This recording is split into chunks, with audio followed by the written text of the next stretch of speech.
Everybody bear with me. Getting this thing together. Getting this thing together.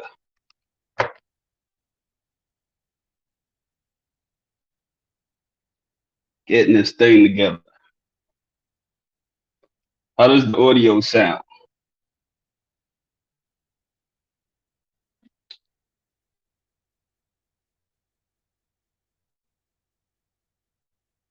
Somebody tell me how the audio sound.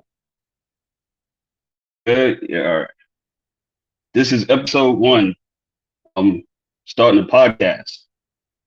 I was gonna do all the little preview stuff, but I was gonna see how this worked out because my new service is a little suspect, a little suspect, a little suspect. Hey man, let me shout out some people. I see everybody coming in. Repping Time Fitness, appreciate the support. 49th Street Pythons, appreciate the support. John Davis, Martinez Game Dogs. You doing good over there, Mr. Martinez. I see you, man. I see you. Of course, God did. Chase Manhattan, Ronald Stevens. What's going on? ODG Bulldogs. Appreciate everybody swinging in. Appreciate everybody swinging in. Like I said, this is going to be Thompson'S Kennels, episode 1. It's hard out here for a pimp. It's hard out here for a pimp. I didn't do a whole bunch of manuscripts on this first episode. I kind of wanted it to be organic.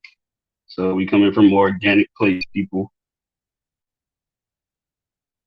Tank the Bully, what's going on? What's going on? All right, we got one question starting off. Jay Ballin, how you make those shade boxes? Also, where do you get the rubber pallets from? Those are plastic pallets. Like I said, I know a lot of people at warehouses and stuff. I get plugs on stuff when they get rid of them. So I get a little phone call and I'll swing over there and I'll grab a couple. I try to get the plastic ones with steel strapping that's built. It's like a piece of steel that's in the middle of that pallet and on each side. So when you mount your barrels, you can actually screw right into that metal and holds the barrels real secure. So those ain't rubber pallets, they plastic. It's like the real heavy duty ship ones. And as far as the shade boxes go, that's just a couple of pieces of lumber, man. You can take about 3 deck boards, cut them up, 3.5-foot sections, and lay your frame down, screw them down, and put some legs on it, pretty much. I may post a picture of it on my community page.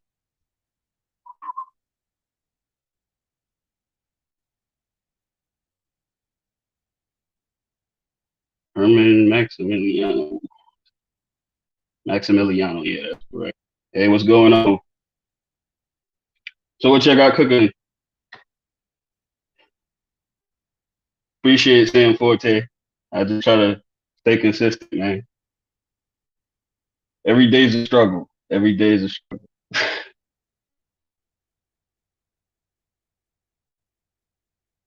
But what's going on in the social media dog world? Like I said, I'm taking questions today, organic stuff. Try to see what we could got going on. Another day of feeding, another day of picking up dog shit, another day of making sure your dogs is healthy. The everyday struggles of the yard life. Thinking of next breedings to do, thinking about the work that has to be put in with the new dogs, all this stuff. I know a lot of y'all out there going through it too.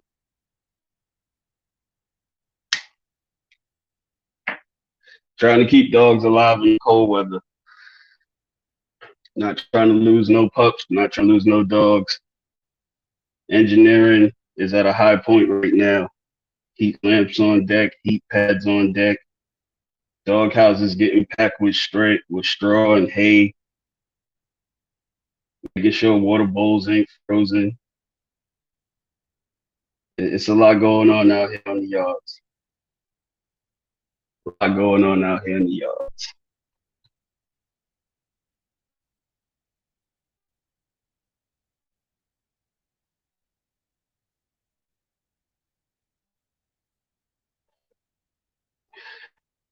Chase Manhattan. In your world, what's the best blood out there right now?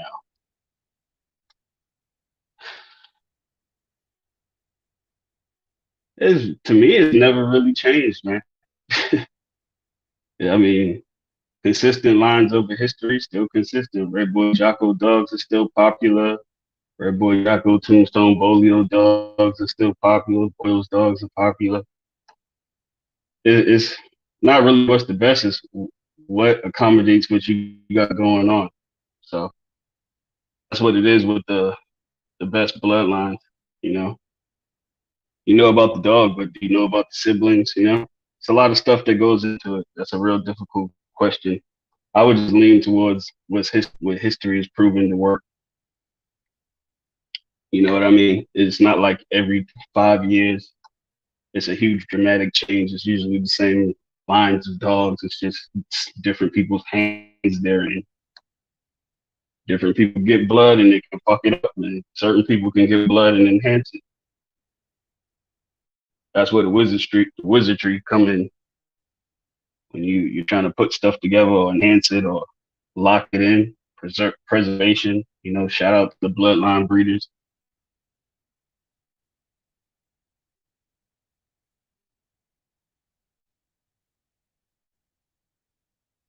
Oh yeah, down in SC is brick hole. I'm from up top and shit, but I done been down here too long. I done got comfortable. I'm out here, shorts and shit, thinking shit sweet, and that weather came in. I don't know if my blood went out or what, man. It's ridiculous. Had a little bit of frost, but it was nothing crazy. Mr. 40 Pits in the house, man. Appreciate you swinging in for the first episode. It's hard out here for a pimp. All right, let me try to keep up with this. Who's tight? What's too tight when breathing? The blood. When you start losing traits, you start noticing health deficiencies. You start noticing conformation being lost. You know, those are the telltale signs of the blood is being bred too tight. The dogs start falling off. I don't know. I had an old head tell me one time. He said, if you do a breeding, you should be pleased if you get puppies that are just like the parents, as far as not just looks, but phenotype, genotype type deal. You know, sometimes you want to enhance things, but you should be comfortable if you ended up with what you started out with. So that the telltale signs of breeding too tight, you just start losing stuff. And it happens immediately. You know, it's not like you had to wait 15, 18 months to see it. You notice it with the puppies, you know. It can get real bad if you're not paying attention. That's why I say you see certain dogs in history and certain dogs bred tight, but some bloods, some individuals in that blood, you can breed like that, breed heavy on them and not see deficiencies. There's some individuals and bloodlines that you can't put them 3, 4 times in a pedigree, a 4 generation pedigree. It falls apart 1, 2, 3, but it's based on individuals. That discussion usually is brought up and people try to make the general assumption that this rule goes for all dogs. Individuals are underneath these umbrellas. Every individual is not the same. Every individual can be bred differently. Knowing how to breed that individual is key.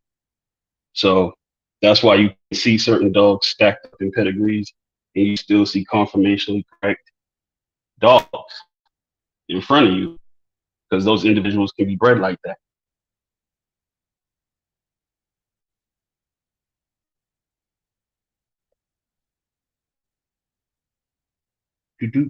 Hold on, bear with me. I'm trying to. This is the first one.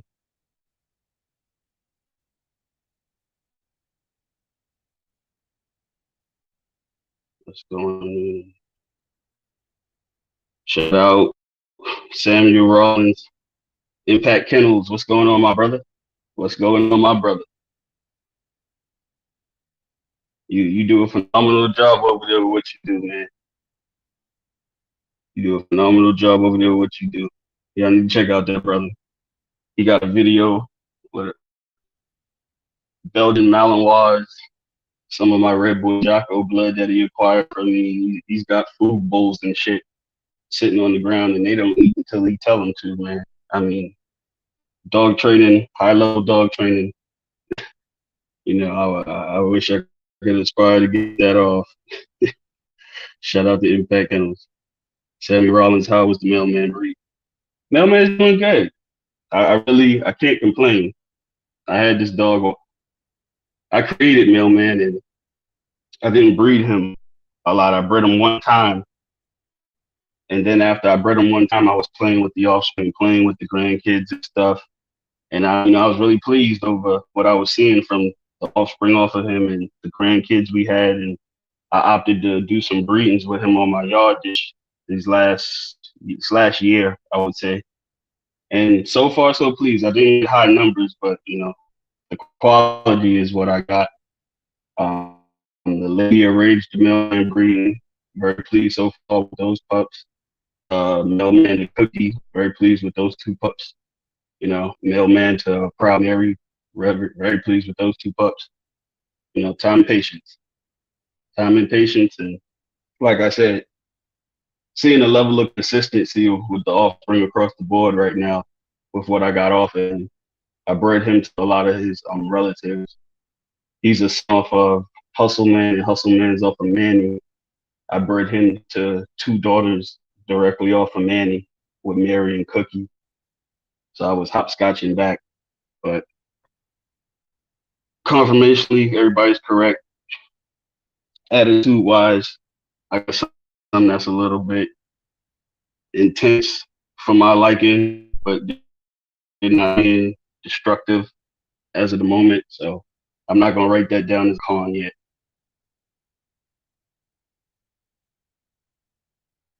Take the bully. I started lightly working my boy.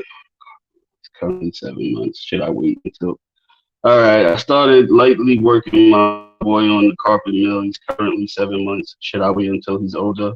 My future plans is weight pulling with him. Carpet mill is a touchy thing because it's like lifting weights. A lot of young 7 months you can introduce them to it, but be very careful depending on the tension of that mill. I used to have a grand carpet mill, and I really wasn't a huge fan of it. I thought the resistance level on it was really too high. I was always finding myself constantly adjusting it, but they make some really nice carpet mills. That's not free spinning, of course, but they make some that has a very reasonable tension on it where you can get a good workout on the dog. You just want to monitor the dog because, like I said, a carpet mill, that's like lifting weights for a dog. So that's why you notice they'll take shorter bursts. They won't. You rarely see a dog work a carpet mill like it'll work a sat mill. Usually you get about 2-3 minutes of burst, and then they'll slow down, come down to a walk, and they'll get a burst again. So 7 months is young, and you don't want to burn your pup out, and you really don't want to hurt your pup. You can introduce it to them, but just keep in mind that it's like lifting weights for a dog.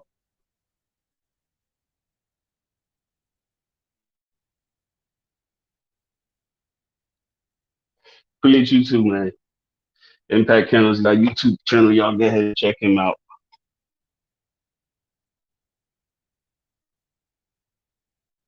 Yep, change your water twice a day. You can never go wrong with that, Mr. Martinez Game Dogs.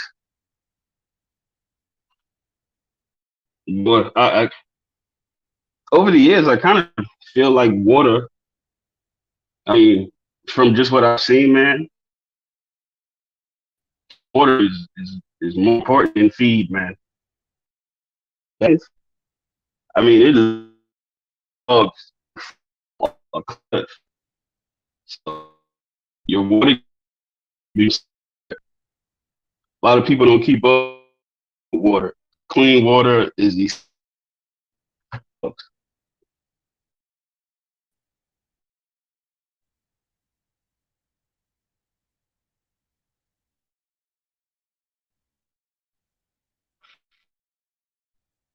So I'm scrolling through the chat. I'm trying to keep up since this is going to be general questions and stuff. The stream thing is pretty dope. I'm kind of feeling this.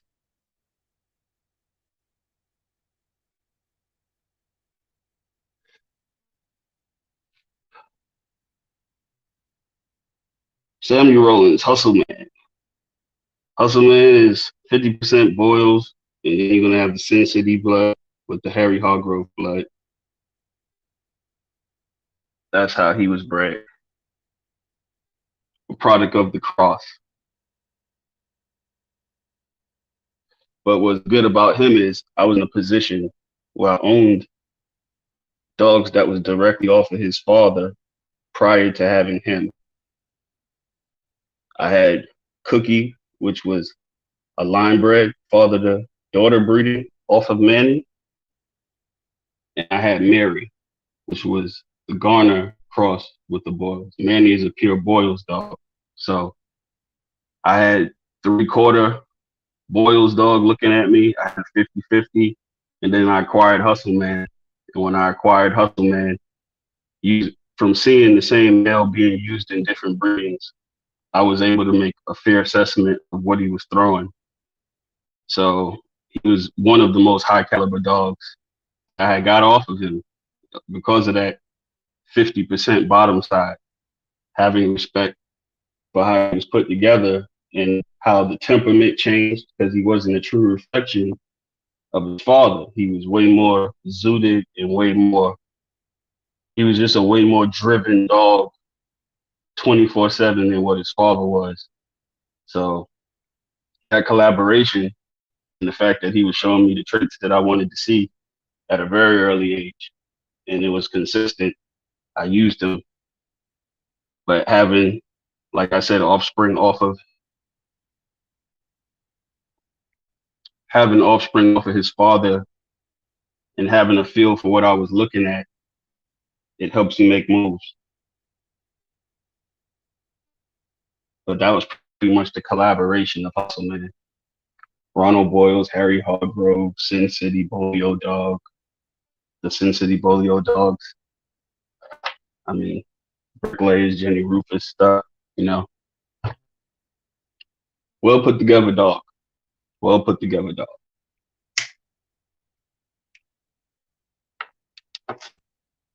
APBT for the love of the game. How you doing, brother? I know you out there in the winter storms out there thugging.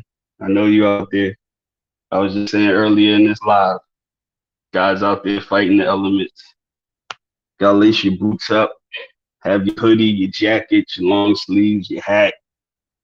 Gotta go out there, take care of these dogs, man. Make sure they straight.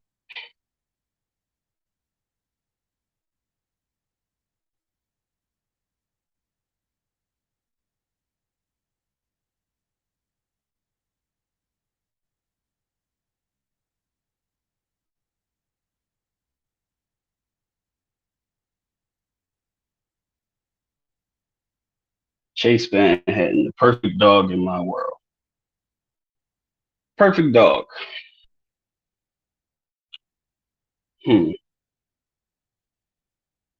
High prey drive, intelligent, durable.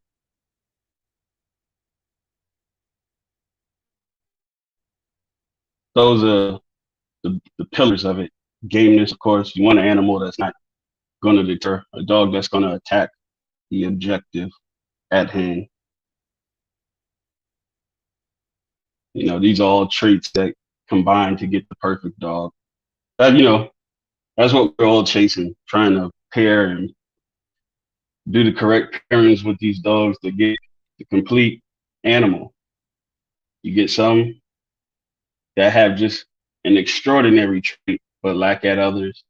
You know, you could have all the heart in the world, but without the durability, you know, just trying to compound and pair the breedings, do the breedings to get the dogs with these traits that you want.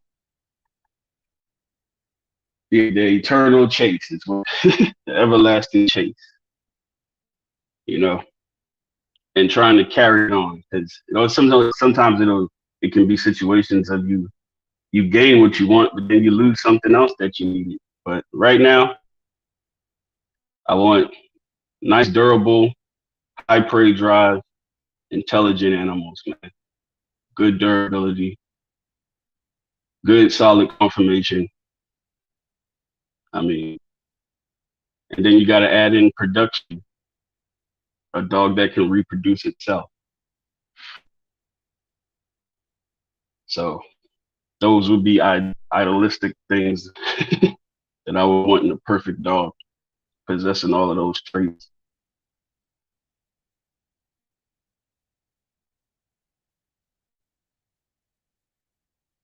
How are the blues actually picks? The diluted black.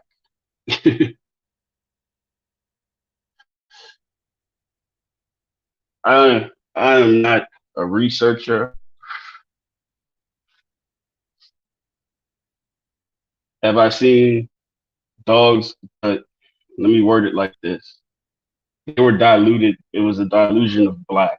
You know, that's what people call that blue. Moral is something different, but you can get game dogs with all different types of coats depending on what type of deficiency, because it is a deficiency. So you can have a game bred animal with that color coat, but it's not blue. It would be more classified as a diluted black.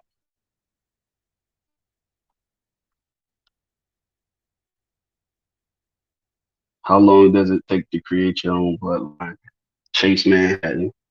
I would say at least 4 generations of a minimum that I would need to see somebody's name in the pedigree that actually consists of a bloodline. Because with the 4 generation pedigree, if you're in all 4 generations, that makes a fair assessment that you were around those dogs. So decisions and the pairings and everything moving forward is what you have been doing.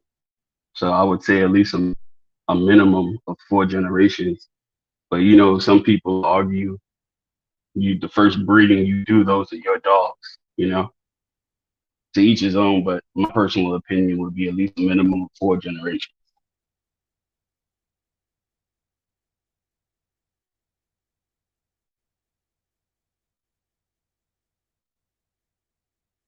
Yeah, I try to put them together. Martinez game dogs. I put my little playlist together when I work my dogs and stuff. I'll throw something up on there. I'll throw something on there.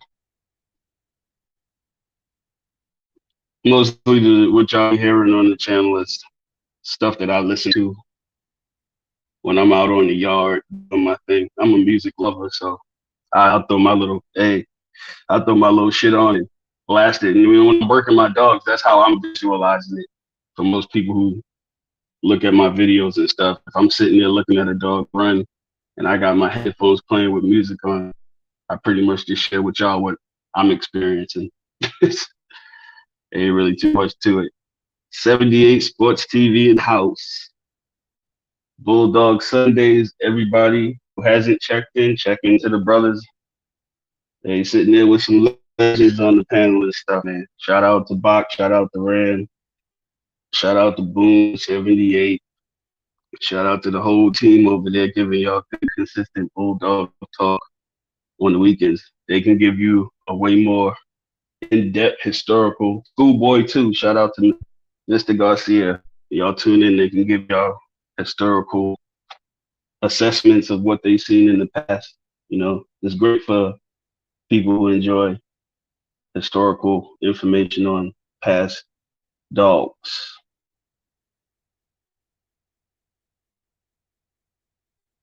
I will not take a seal colored dog. Have not seen that in the 80s. Seal is a Mr. Jeff. Wow. Seal is a whole different aspect. Seal is like a black coat with red undertones is what's classified as a seal dog. Seal isn't blue. Just so everybody's clear of that. Like black, my termite dog is named Black Sealy. Her sire's name is Black Seal. The seal comes from the coat. That's why he named the dog Black Seal. It's like if it's in the dogs in the shade, the dog will look like a black dog. But when the sun hits him, it'll be a red undertone to the coat, depending on how the light hit it. That's the deal with the seal dogs. Seal dogs are very common in American Pit Bull Terriers.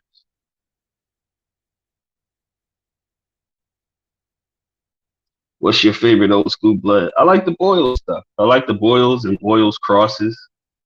I like my Red Boy Jocko termite stuff. I love that stuff. I love those would be my classifications. What I love. I incorporated some of that Sorrel's blood, and I like that stuff too. That's like an old style type of blood. I kind of enjoy. I only had one bitch, so I don't really talk too much about it because it's not like I fed a yard of them.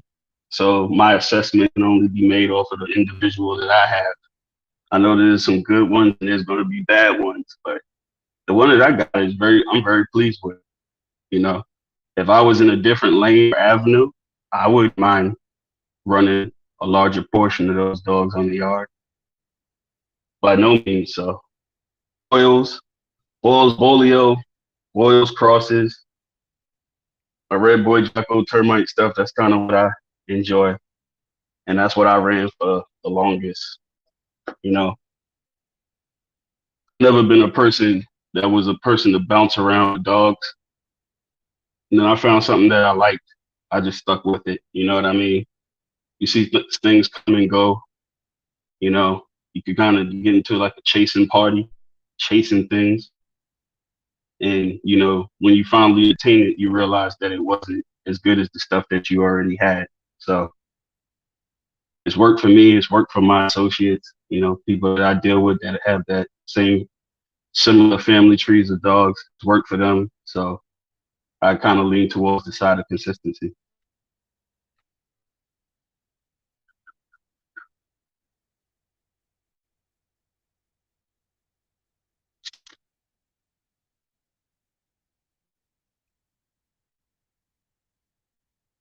Mhm. Bear with me. I'm going to go into these chats. What's your take on Razor's Edge to a cross game? When you cross breeding dogs, I would just say, have a purpose for what you're doing. It's not my place to tell anybody what to breed or how to breed it, or you know what I mean. If you're a person in the lane of you trying to create your own breed of dog, just have a purpose for what you're doing. You know what I mean? Because what unfortunately happens is people who are not dedicated to doing that, as far as creating their own blood, those dogs fall to the wayside. You're creating life for no purpose. You know what I mean? Unless you just wanted to make some money off some puppies or something. But my mental standpoint from that would be do that with a mindset of I'm really trying to create a bloodline and creating a bloodline, not a bloodline, but a different breed of dog, because that would be classified as two different breeds of dogs. So have a purpose for it. And people who want to do that know that that's something that takes a lifetime to do. That's not something that you're gonna just do a couple of cross breedings and say I created a new dog. It's something that takes a lot of thought. It's a lot of thought, a lot of culling, and you have to pair those dogs in a way where they are consistent, where you're not pulling from this breed on this side and this breeding, or you're pulling from the other breed. You have to pair those dogs in a combination where you're finding consistency to call it a new breed of dog. So, people who do it, I tip my hats to them and stuff, but a lot of work and people need to approach that situation like that, in my opinion.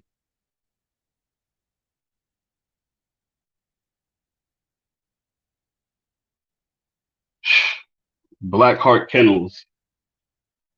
As far as the termite dogs, I've had them come out chocolate. I've had them come out steel. I had them come out black. I've had them come out with.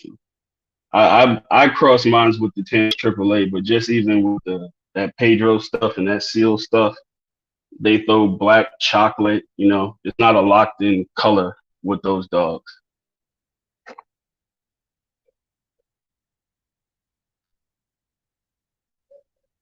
You can get brown with black mask. I mean, There's a lot of different variations of that.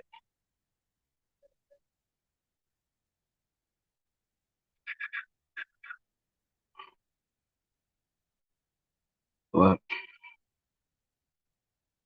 oh yeah, I know I know Black Buckets, bro. Love of the game. He's got he's in the circle. He's has dogs from the camp. Uh, I didn't think that little Joker was going to turn out as well as he did. I, you know, every time you think you know these dogs, you always see something different. That combination, the black buck dog that for the love of the game is talking about would be Miss Hustle crossed to the buck blood. So balls bolio stuff crossed into the red boy Jocko blood. And that little dude there, he's a little pocket rocket, man. But some of these collaborations you do, man, you still, when you think you know what you're going to get, you still always come out surprised, man. But that little joker there is a workaholic.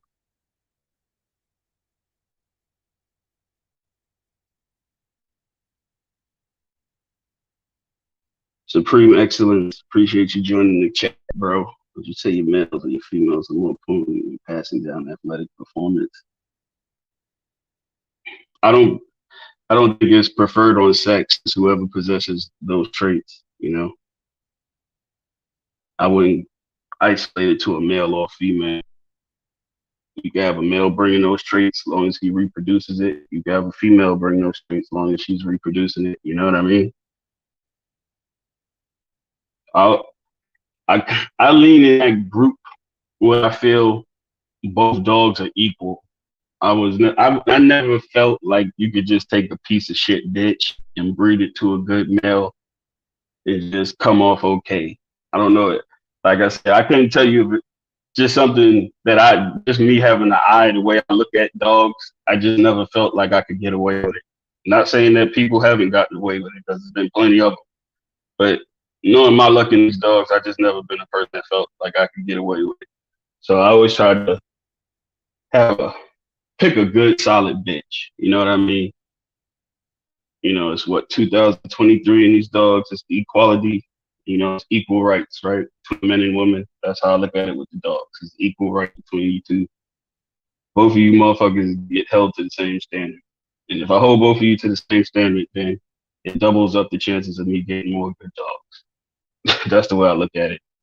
When you go rolling with stuff that you're not truly pleased with, and you have somebody that's a stellar individual as far as the male goes, and you put a lot of onus on the male, the deficiencies still show up on some level with the pups. But don't get me wrong, there's always what's the what's that old term they used to say, exception to the rules. There's some individuals who just throw clones. I know some male dogs that just throw clones of them fucking selves. Like you could just look at litters of puppies and know that they came off of that dog. He just throws replicas. So always exceptions to the rules. So, you take a piss poor bitch and breed it to a dude who throw clones of himself, approach it like that. But then, question comes in is, how many dogs that you are really throwing like that? And those dogs that really throw clones of themselves, they don't really come around the corner like that. And a lot of them may have the potential to be those type of dogs, but they'll never get the opportunity to be bred like that.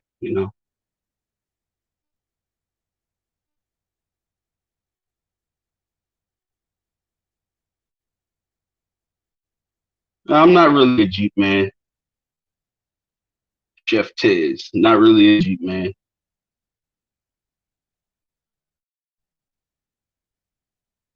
I know plenty of people with the Jeep dogs. It's just not my cup of tea. Like I said, I don't stick too much. I don't add too much stuff back in. I'm real patient when it comes to yards and feeding and taking care of dogs. All right, let me catch up with this thing. Yeah, I have dogs with heavy Queen of Hearts in it.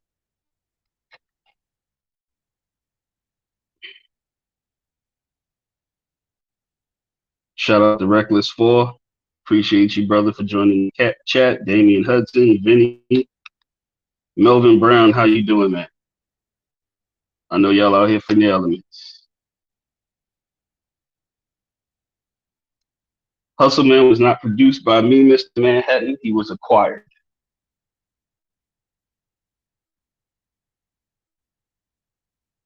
I had dogs directly off of his father.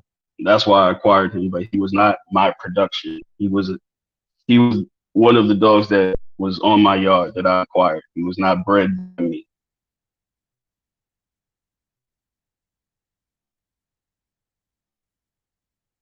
Shout out to ECC Horton and them boys. Shout out Team Manny. Shout out to PBC. He was a collaboration of actually 3 people, if you want to be technical about it, because he was created off of people working together.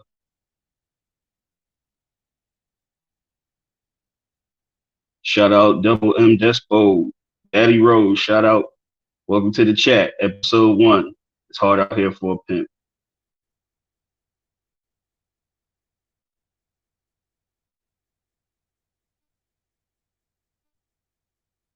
Daddy Road, no dogs are sold or bred for any illegal activities. Perfect example.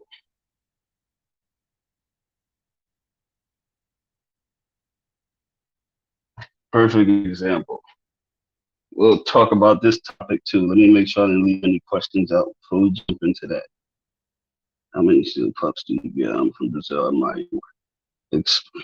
Greatly appreciated. Daniel Bastos. Jess Wild, Alpha Male. Love what you're doing. Appreciate it, brother. Thank you for joining the chat, Jim. Thank you for joining the chat.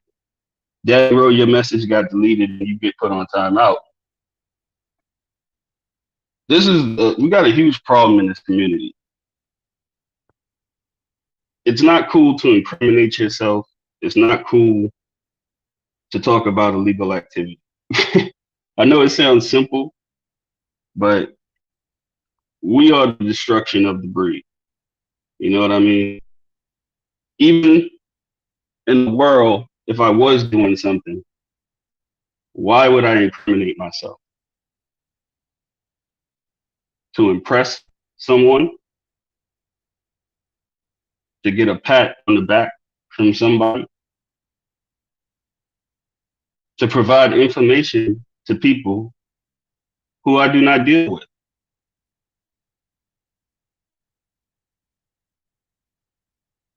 Let's get into a cooking conversation. It's not cool to incriminate yourself. I constantly, the conversations get brought up. Why things are the way they are. Why do people have to have contracts now for people to acquire dogs? Why do people have to hang up the phone on people on the phone behind dogs, behind stupid conversation? If you get paid to run your mouth, that's one thing. But if you're not getting paid to run your mouth, be quiet. We got to come to a reality point with these dogs. Conversations and stuff, it's not even privy to groups. Got to shut up. Got to learn to shut up. Not incriminate yourself. Not incriminate your animals. Not incriminate your family. Things become stricter with these dogs because of the reckless behavior. I've lived my life. 37 years old. I did 20s. Had a lot of fun, seen a lot of stupid shit, did a lot of stupid shit. You know, you gotta buckle down sometimes. And I know for a lot of the greenhorns, the historic stories, you know, you're into it, you love it, you know. But in 2022, it's not the climate for it. People who are seriously in these dogs are not entertaining it with you. They're just not. The liability is too high. The risk is too high.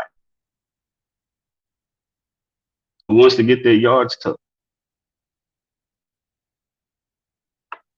You know, just the reality of the situation. The same knucklehead who typed up here, how you doing this and you're not rolling dogs? That gets played, that gets recorded on the phone. Yeah, because it's a sequence of events. Sequence of events. You're out to prove something, but the people that you're out to prove something to is not the people who get the message. The people who get the message is the law. That I mean, I've been around a while. It's a handful of people who can advertise champion dogs and nothing happens to them.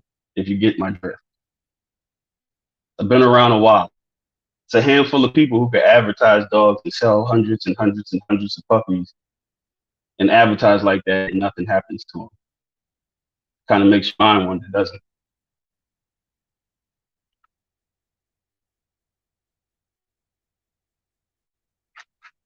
We live in a dangerous time. Dangerous, dangerous times, people, when it comes to the dogs. Because what's even worse is you cannot be doing anything. Just people running their mouth about you. It's amazing what gets heard when phones get tapped. Names that get brought up that wasn't even on paperwork. But the fact that other people are discussing you, your name gets brought up and somebody in the room drinking coffee says, "Who's he? I heard his name about 3-4 times." And we looking at pull up, who's this guy? You're knocking people off and don't even know you're knocking people off.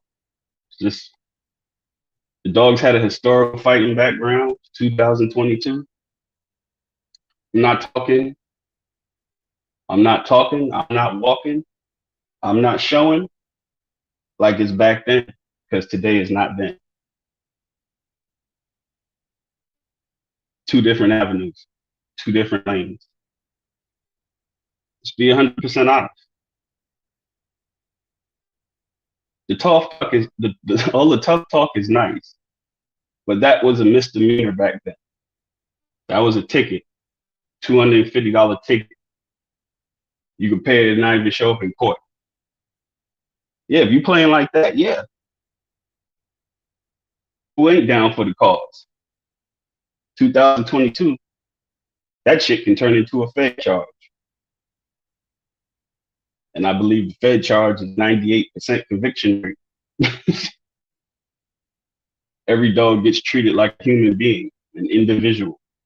So for every dog, there's a count, a charge. Got 40 dogs, got 30 dogs, 20 dogs, got 110 dogs. That's how many charges you got. So when we bash in the history, know all the ins and outs of what history was. $60 ticket ain't shit. $250 fine ain't shit. Nowadays, no. They'll bury you.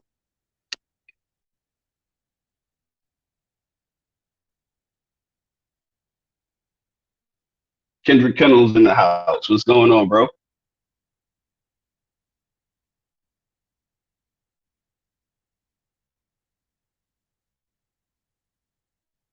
Just enjoying episode 1. It's hard out here for a pimp. Melvin Brown.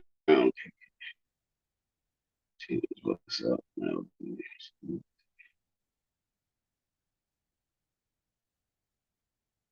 Genius button. My dad told me a long time ago a dog gets his spirit from his owner. Yes, he does. Yes, he does. Yes, he does. I try to the bonding with these animals is real critical. I think those are like avenues that are being lost as generations move forward in these dogs. People are taking more of an aspect of wanting to see something instead of participating with the dog to see something. The bonding time with the animals is critical. Things get lost over the years. That's a huge part of it. Having a bond with a dog and actually knowing the dog. a lot of levels to this thing. You can get some individuals who don't need that bonding time. Yet again, in the conversation, the exceptions to the rules. You get those napalm dogs. Wasn't too much bonding with the motherfuckers. They was just about whatever they was doing. And you could be a person who falls in love with that. But yet again, that's an exception to the rule. Because all of the dogs off those litters ain't going to come out like him. So you could take the aspect of, I'm going to call everybody who's not like that and try to rock with that. But you'll find yourself, you'll be going through a lot of dogs. So the bonding time, that the little walks, the little tug of wars and all of that and talking, those are pivotal times in the development of a dog. The dog knowing your voice, the dog knowing that it's doing the activity that you appreciate. These are all parts of schooling, is what they use. The historic terms of a dog coming up, all of that was part of schooling. You could talk in a pitch with your voice to excite the dog, so the dog knows whatever he's doing, you're encouraging the activity. You know, the people who master these things and who are really stay on it, I truly believe you can give two family trees of dogs that are identical to two separate people and say, in 10 years, I'm going to come back and I want to see where you're at progression wise with the dogs and the offspring. And depending on the two individuals, you can come out with two different sets of dogs, even though they came from identical family trees just based off the color. You know what I mean? It doesn't take too long for people to cull and implicate certain traits they want moving forward, and you see the results, you know, depending on the eye of the person doing it.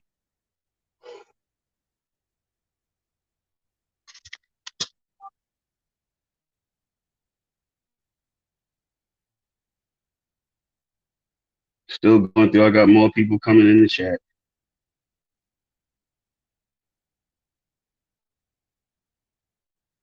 Dirty Glove Kennels, what's going on? Appreciate you swinging by, checking out Thompson'S Kennel's new podcast, episode 1.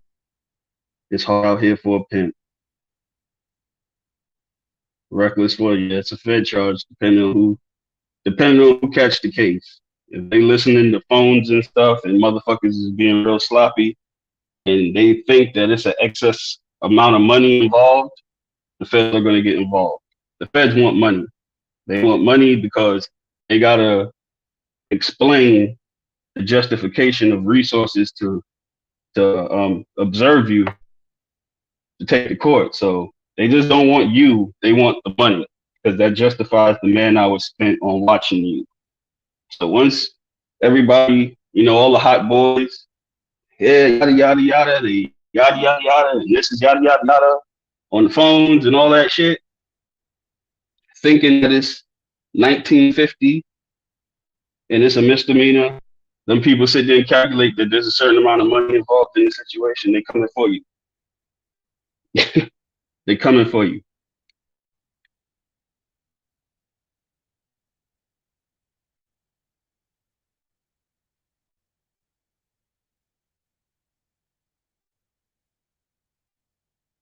Mr. Thompson, do you think a good game dog can make a good house dog? Yes. Yes. I mean, there's representations of that even on video. You know, I believe they got video of Virgil opening his little kennel door in his fucking house and shit and going inside. You know, all of this is based off the intelligence of the dog and the handler or the owner of the dog. The dog, no matter game dog, whatever dog, if there's a certain level of intelligence, the dog can live in certain situations. If there's not a level of intelligence there, the dog can't coexist in the house. You know what I mean? But there's plenty of representations, like I said, even on video, some of historically great dogs that were house dogs. And a lot of, you know, you talk to a lot of people, their input would be that those were some of the best dogs, was the ones that was the house dogs, you know? depending on the situation. If you got one dog, you spending all that time with him. The dog knows you in and out.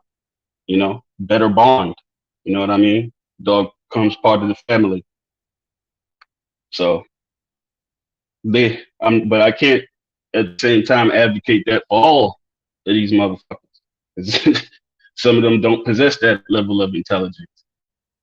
The minute you're not there, they're gonna start chewing your sheetrock wall. They're gonna start ripping up your carpet. They're gonna start, you know what I mean? Some of them don't have or possess the level of intelligence to coexist with someone inside a home.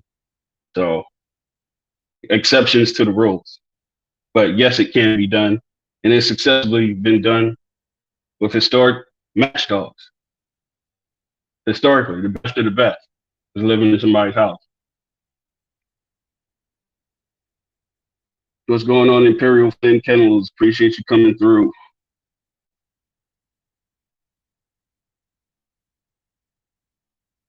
Drew the Dog Man, being a pimp's easy nowadays on OnlyFans, Instagram.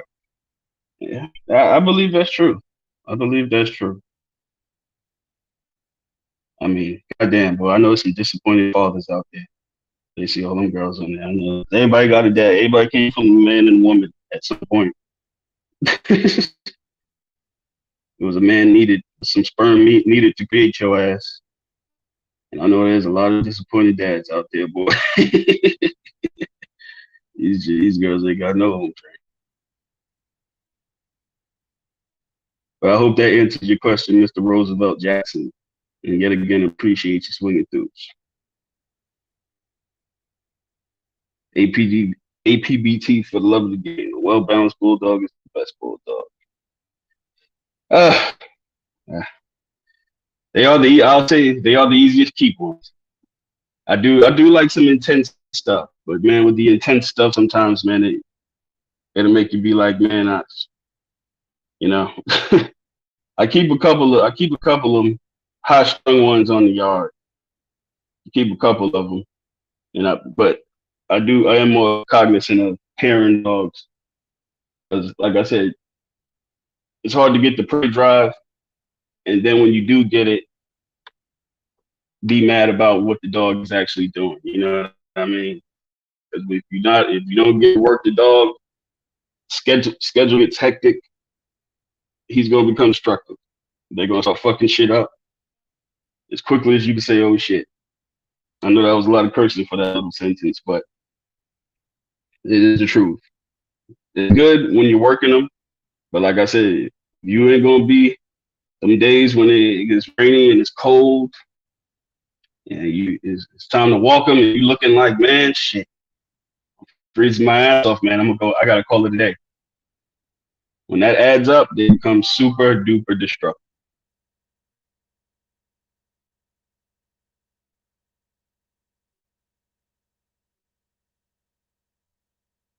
Dirty Love Kennels, what's going on? Long time no see, man. How you been doing, bro?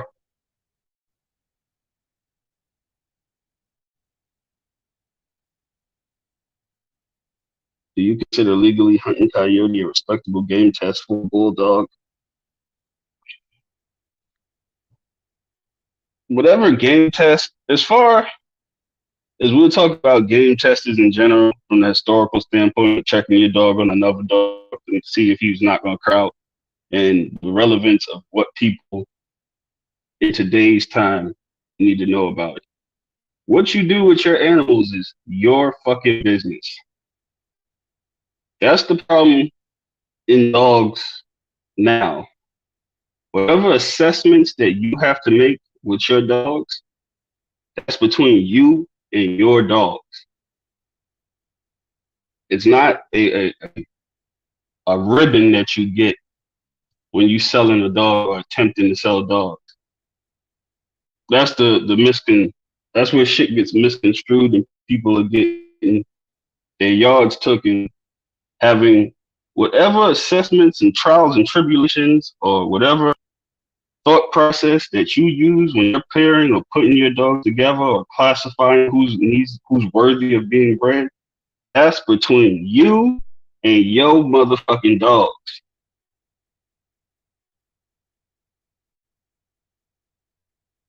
I can't say that anymore. Clear for you guys. It is. Today's times is trying because most people would take the aspect of register merit, but if you really think it, if you're breeding dogs, wouldn't you really want to be looking for POR? You know what I mean? Even the conversations and the context that the conversations be had, it makes no sense. Like I say, if you logically thinking about it, everybody doesn't think the way I think about it. I'm starting something, I want stuff that's producing good dogs if I'm trying to breed stuff. The same classic conversation that always gets held. Production versus performance. Some people have it both. Some have both. Some have either or trait. You know, it's all in the context of what's being used. That's why I say it's so hard for people now because everybody wants to decipher what the next man is doing on their yard with their dogs and try to figure out. It's not your place to know.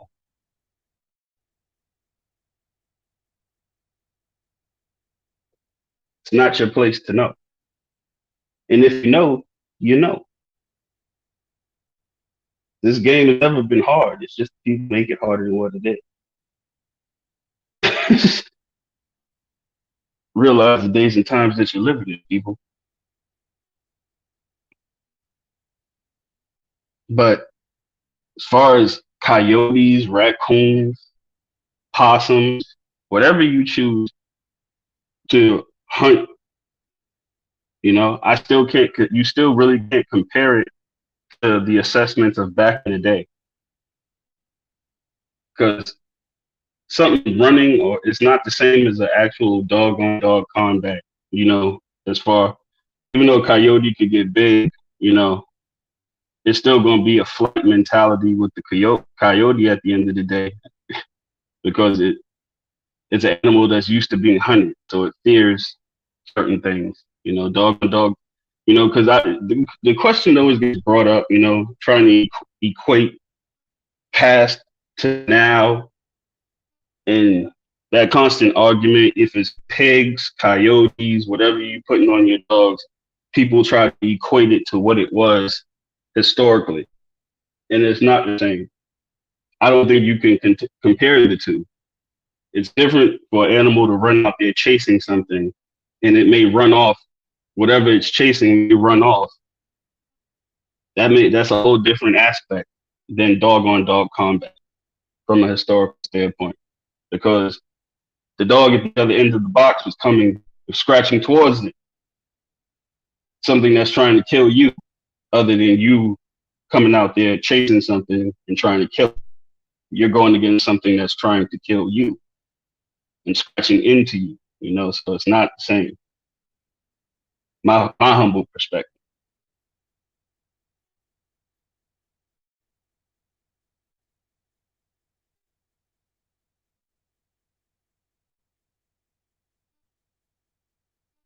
But in today's time, we just conduct ourselves a little bit better. You know, I always get asked advice about certain things. People ask it how is it? What would be my advice for certain people getting in dogs? I would just humbly say, you have to be a tough individual, you know, or a very discreet individual, you know. Selling dogs and dealing in dogs and breeding dogs or training dogs, all of this stuff it takes a lot of work, a lot of dedication, and you got to have real thick skin because you're going to be in a situation where you're being critiqued off of your dogs. That's what dogs is pretty much everybody critiquing everybody else. So if you're not a person who's firm with critiques, you know what I mean? I do more harsh critiquing of myself than anyone can ever do to me. So that's the mentality that I have. You know, you gotta be fixed and you gotta be patient. It takes time to raise these dogs. The feeding up, the cleaning up, medicines takes time. It takes a lot of time, a lot of patience to get to a point even make a fair assessment. You know, make sure you're a stable individual, and be very selective of the characters you keep around you. Because I've seen just situations where the people you have around you could be more detrimental to your yard and your success. Because if you're taking input from somebody who doesn't have your best interest in mind, that sets you back. And dealing in dogs is not like breeding hamsters. A couple of wrong decisions don't set you back a couple of months. They set you back a couple of years. The point, the end of the razor blade is extremely sharp when you make mistakes in dogs, especially critical mistakes, because there's nothing that's going to get you that time back. So that's the way you kind of got to look at it. The people you keep around you, the approach that you're taking to the situation. Some people just want to have good dogs. What's wrong with people who just want to have good dogs?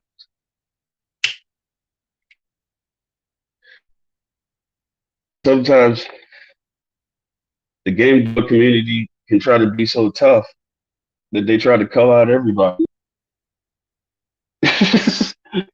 And then who is left? You know what I mean?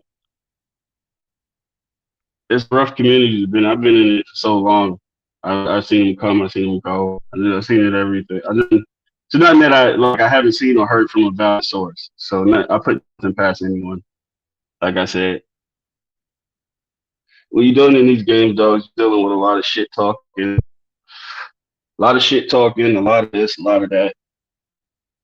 Motherfucker can get up there and not show you shit for years. But then after that, ask you to show them something. That's the game that we in. And it's tough for a lot of young guys in it because they fall into the traps. You fall into the traps of the shit talking, you fall into the traps of this and that, and either you risk yourself or you ruin your dog in the process. You know what I mean? You gotta approach it more of the gentleman's game if you wanna last.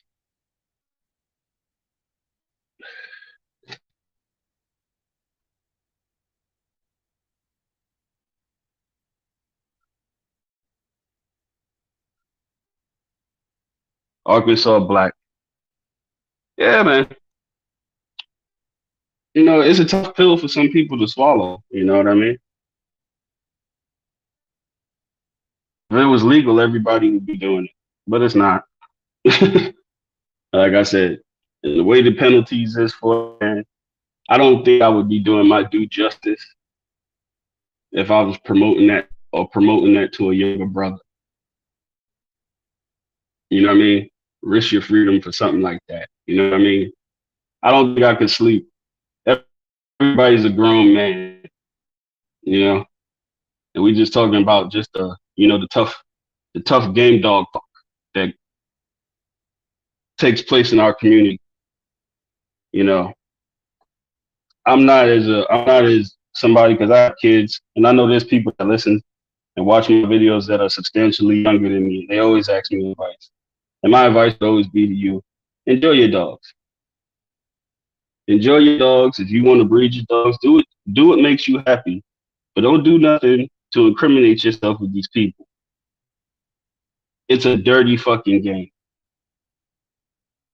You can go out there whipping ass, and motherfuckers tell on you just because they don't like you. That's what happened to a lot of great dog men in the past. You know what I mean? You become too much of a threat, motherfuckers will tell on you. Fraternity and all of that stuff is an illusion to me. It's always been an illusion to me. Because this is a dirty fucking game. Historically speaking, and even in today's society, it's even worse. Because of the social media aspect, you might as well just record yourself. I mean, today's world, you can't get away with shit. As a youngin', I used to think that police had a personal vendetta with me. It was like I couldn't get fucking away from jaywalking. I jaywalking, some shit would pop off. In today's climate, with social media and the way things are, you you might as well just go to the police station and turn yourself in, bro. Because that's the funny part. You know, half of the things that happen is because people told on them. Jealousy, envy, you know.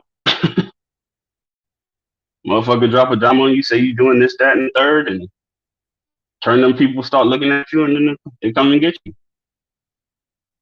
It's not what it used to be, you know. I could tell everybody like it's comes from a humble place when I say this, you know. But I don't know. I guess it's that red pill, blue pill world we live in. You know what I mean? I mean, it's to the point now where people want you to incriminate yourself just to prove a point. And it always threw me for a loop because I always watch these big time breeds and stuff. And like I said, man, it doesn't really add up to me when you look at it across the spectrum of things. Maybe it's just the world we're living in now, but it seems to be certain stipulations for certain individuals. If you catch my drift, that's kind of where it is. Certain people can do certain things that other people can't, but that'll be a discussion maybe episode 2. But as far as me and my channel, like I said, I tell all the young guys, man, don't do nothing to fuck yourself up.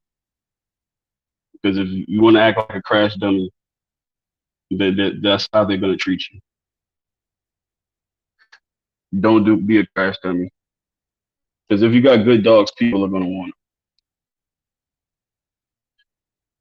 them. And now your success rate is even higher than what it was 40 years ago. Because not even 40 years ago, we just go back 15 years ago, before social media was popping. I remember it was the Gazette and all the local dogmen that was in the area. They have ads in the newspaper, so and nobody would pay the extra money to put a picture of the litter of pups in the ad in the newspaper.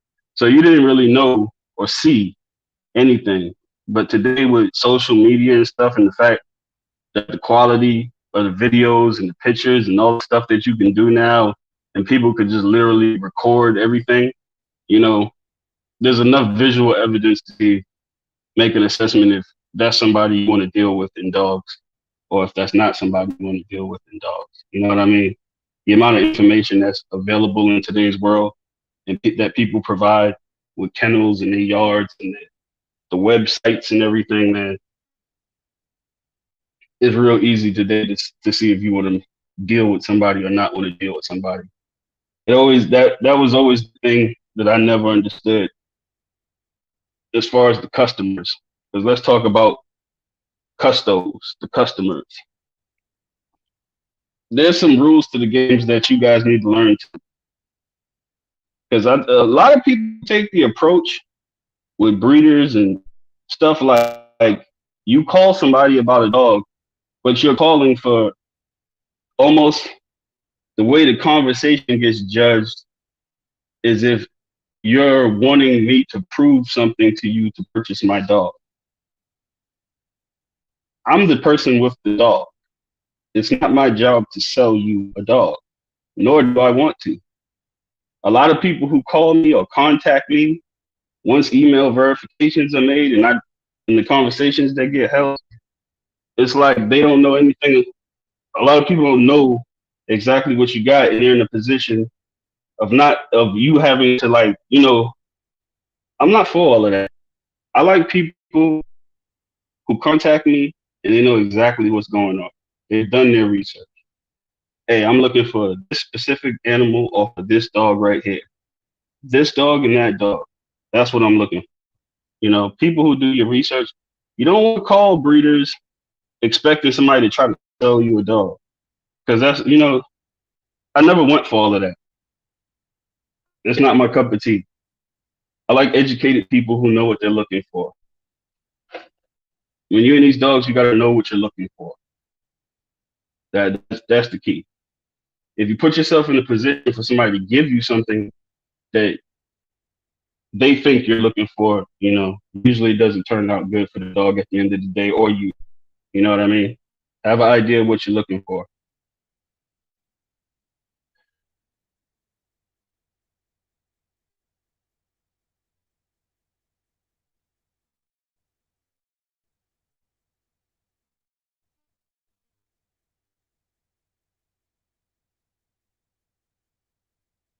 Chase Manhattan, Chico Lopez.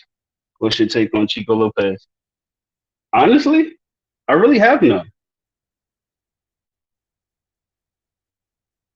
I never really was one of the Chico haters. You know, when he came out on social media, everybody was very upset and making videos combating him, and you know what I mean. I didn't really understood where all the energy was coming from, because no matter what happens, y'all not gonna stop his money, and vice versa. If somebody wants to buy, if he shows his pictures of his dogs, that's why I said social media changed the game as far as people wanting to advertise anything. Dogs, business, pussy. Don't fucking matter what you're advertising. If they want to deal with him, they're gonna deal with him. You know what I mean? So you making videos trying to discredit him or call it. I mean, in the overall scheme of things, you work for him. He's renting space in your head. So I never hated him. I never liked him. It was no fucking emotion. I just didn't fucking care. You know, I mean, I've seen Mayday dogs in my life before. You know what I mean? It wasn't a culture shock to me. To some individuals, it was. You know, because no matter how much you like a motherfucker, or dislike a motherfucker, it really has no merit on the dogs. You could be the greatest person in the world. If your dogs ain't shit, your dogs ain't shit. You're still a good person, and vice versa. You could be a piece of shit as a human being and have great dogs. The correlation, you know what I mean? So I have understood the energy people put into it, but you know, if you know something's not true, why are you gonna pull your hair out over it? It's almost like the transgender thing now. You can do whatever you want. You can take pills and grow breasts and cut your dick off. You know what I mean? That's your God given right to do that to yourself. But you can't make me call you a girl. So you know what I mean? You can do whatever you want. It's not gonna does not make me say that he's the best dog man or the worst dog man in the world. The dogs he shows are beautiful. So, you know, never understood it. I don't give energy towards other grown men like that. That's why I always find it comical when people give me that energy. It's weird, real weird.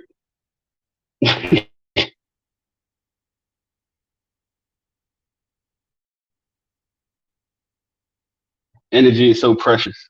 I mean, you give it to foolishness. I mean, teach his own. Don't get me wrong. I don't want to sound like a hypocrite because when I have the energy, I give it to some people now. But with the newborn and all that shit, I'm not gonna lie to you. No capping at all, man. The energy ain't like that. And it's cold outside. Gotta take care of all these dogs and stuff. Energy ain't like that. I don't think I've seen the sun in a week. It's straight gray.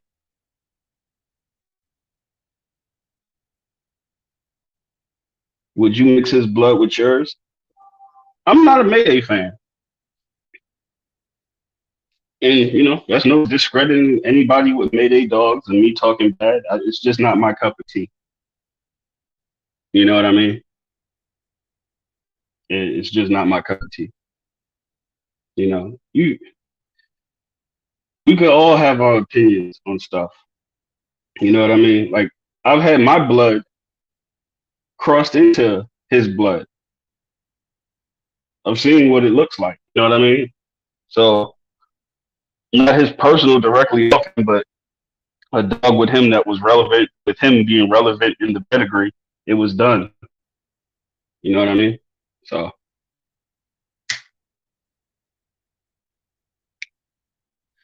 I wouldn't tell nobody not to do it. It's just not my cup of tea.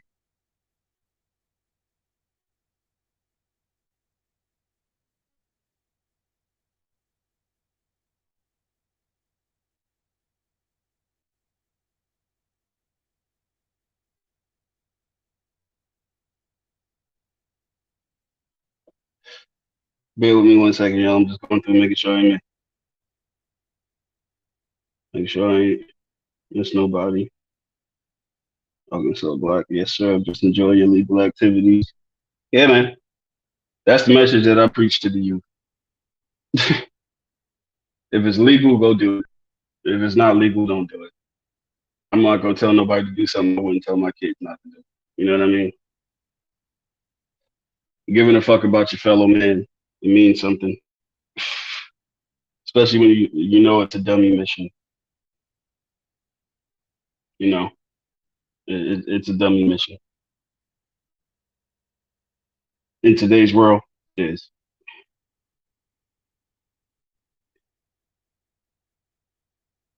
What drew you to the Boyle's blood? I was researching these dogs. I originally started with the Red Boy Jocko stuff, but I was researching those dogs.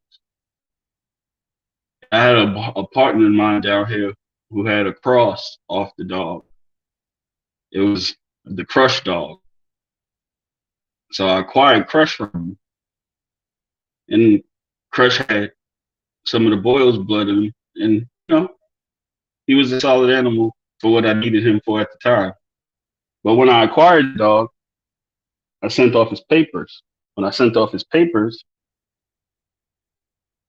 the breeder of him, because the person who sold him to me wasn't the breeder. The breeder of the dog contacted me when I sent off his papers, and me and him had a good rapport on the phone. And from that rapport, me and him was talking, and I was like, well, I kind of like the strand of blood that's in this dog's pedigree. Do you have any more of it? And he was like, yes, I do. Sent me over the pedigrees and the information and stuff. Sent me over some beautiful pictures of the dogs. I said, I'm gonna go over there and check them out. I want to do some business with you. And from then on, I was able to get a good spectrum. He was dealing directly with Ronald Boyles at the time, so it was like, okay, it's coming very close from him. I like the dogs. I have a representation of it on my yard already, and that's how I got into it. But I was really a fan of the dogs because I wanted something that was smaller with peak level athleticism, but a smaller dog, and that kind of fit exactly what I was looking for. And they already had a Boyle's dog is already of a blend of dogs, so it's already been established. He's locked in his traits, even though it's a blend of dogs. He's locked in the traits. So I was getting very solid little animals. So research and knowing what I was looking for at the time and what would accommodate what I wanted to do. You know what I mean?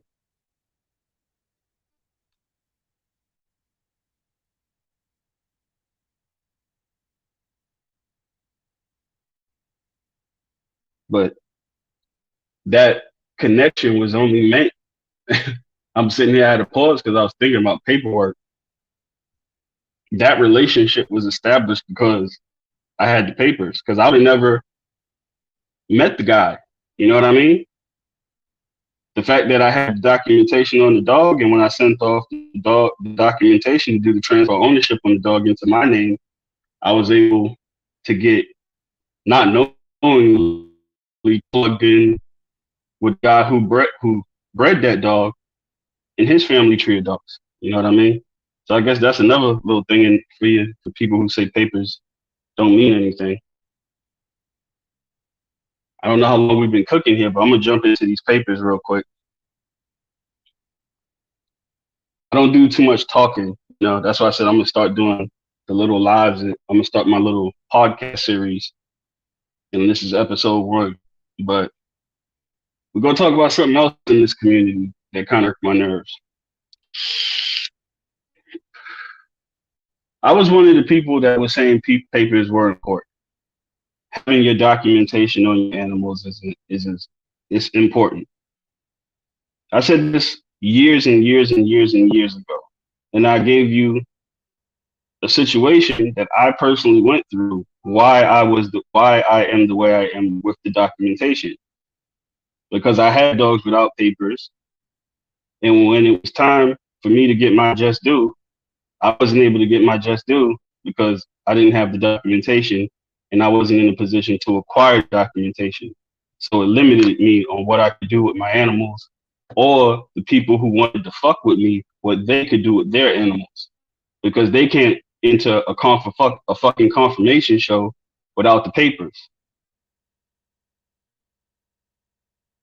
So these were the sequence of events of why I made the videos that I was making at the time, explaining to people, make sure you get your documentation, because even if you don't give a fuck, the people that may decide to deal with you in the future may give a fuck. And from me saying that, that turned into papers versus gameness. That's what the community turned what I said into. If you papers don't make the dog and blah, blah, blah, blah, blah, and all of this back and forth and tit for tat and argument over this and argument over that, I literally said something as in context, as if you were purchasing a car. You would need the title to the car. We're not talking about performance, production, gameness, none of this. Athleticism. We're talking about strictly business. What I'm discussing has nothing to do personally with the fucking dogs. But how people twist and turn a conversation to something else is what I'll be talking about, the kind of days that we're living in. Like, people don't want to listen. I've been talking to you from a business standpoint, people.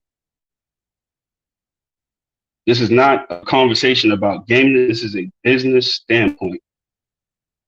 But, you know, when you speak business to people and try to help people, is yet again, you may not give a fuck about the paper. You know, people I know who don't give a fuck, but they still got them.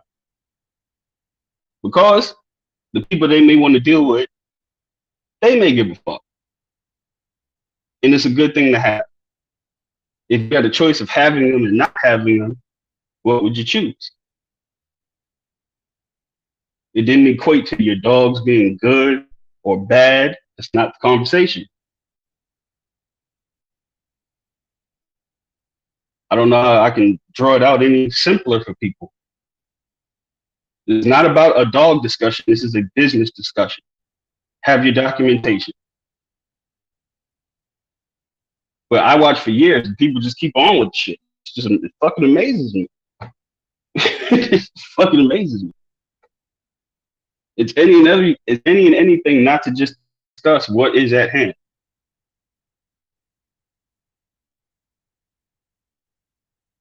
All the big time breeders, you know, got papers. And people got upset for me for saying this shit. I breed dogs. Am I on the scale of some other people? No, by any means. Never be a time you're going to hear me talk about I got 6, 7 litters on the ground. That's never me. Never was me, never will be me. It's just not my cup of tea. But those people have papers. I mean, Mr. Garcia said it perfectly in one of those lives when I was talking to him. He said, why did people make it not a criteria? It's a criteria. You know what I mean? It doesn't have anything to do with the dogs. If the dog turns out to be good, you should have the papers. If the dog turns out to be fucking cur, you should have the papers. I mean, the only reason it became a discussion is because people was withholding it.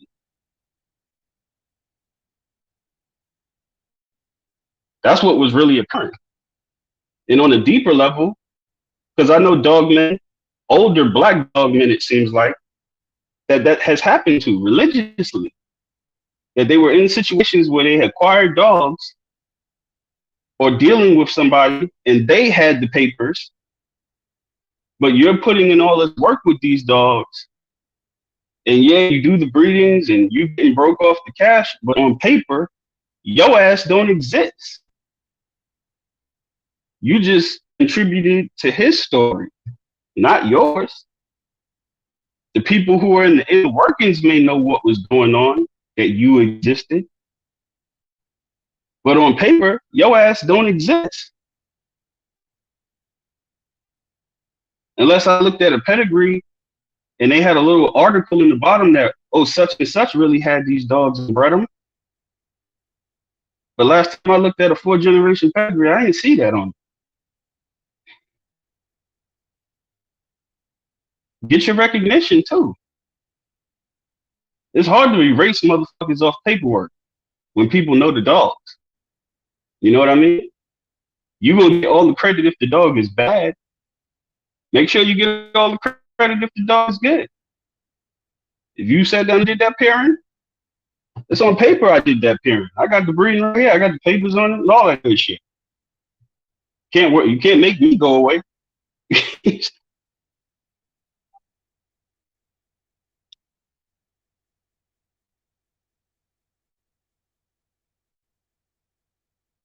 And that's a hurtful thing.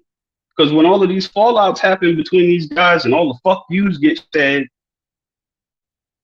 and all the dogs get taken back to where they go to and the dust settles, it's a hurtful feeling to know that you're not going to be recognized for any of this. Because when I talk to those older guys, you can hear it in their voice. They got a million stories to tell you of what really happened and how it happened, but there's no paperwork. There's no literature on it, and they played a huge part, but they'll never get their recognition. And I know that shit hurt me. So when I talk about papers, I'm not talking about anything other than business. Everybody's 100% right. Yeah, papers don't go in the box from what everybody like to say. All the tough guy shit. But tell me when I fucking said that.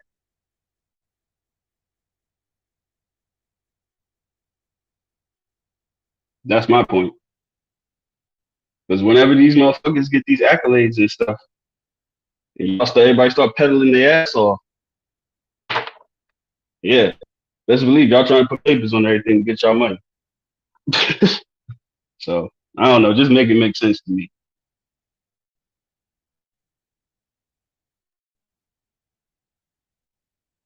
Yeah, there's many hung papers. That was from the beginning of time.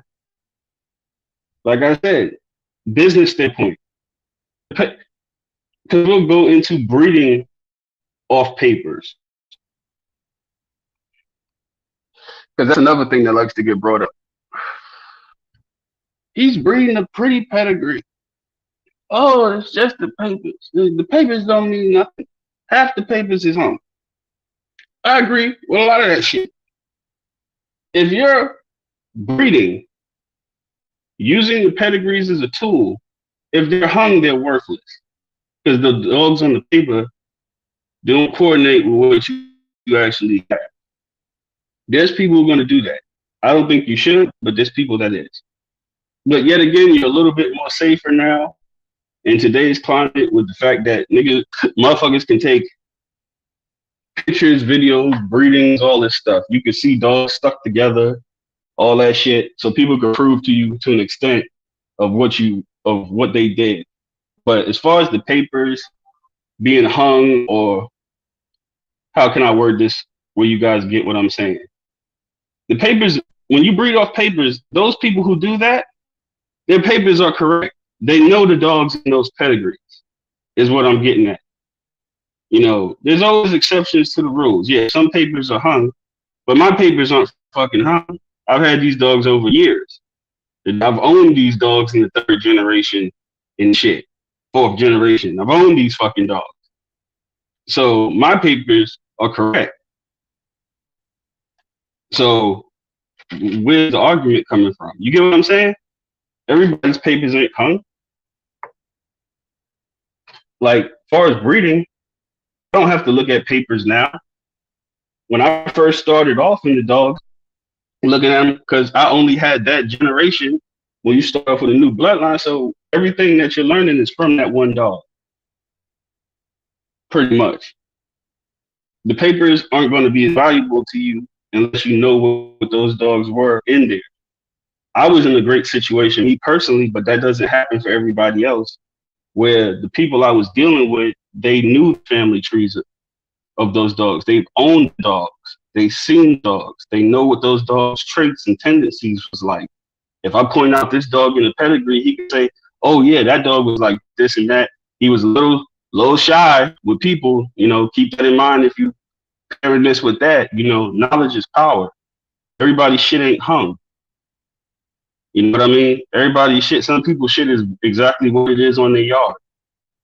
I had a lot of intel on the stuff that I was using, so when I came out the gate with it, I was already kind of like weaponized to do what I wanted to do because I had information that if I started from ground zero, like with the Sorrel's dog, I got to start from ground zero. Why? Because I don't own Sorrel's dogs on my yard. I don't know nothing personal about raising them because I never did. This dog right here is the first representation on my yard of it. So everything this dog is going to show me over the years is what's going to be my aspect of thinking of these dogs. That's how you work with these animals. So that was I had backup information, even though I wasn't breeding those dogs for years and years and years. And I had good friends that were dealing with me that gave me the information. So even things that I were kind of thinking about doing based off the traits and stuff that I was seeing, they would give me a heads up. Hey, be careful if you do that because this may pop up because such and such was like that back there in the third or fourth. You know what I mean? Having information on the dogs is critical to doing anything at all. Either you're going to gain it yourself or you're in a blessed position where the people who are breeding it can let you know that.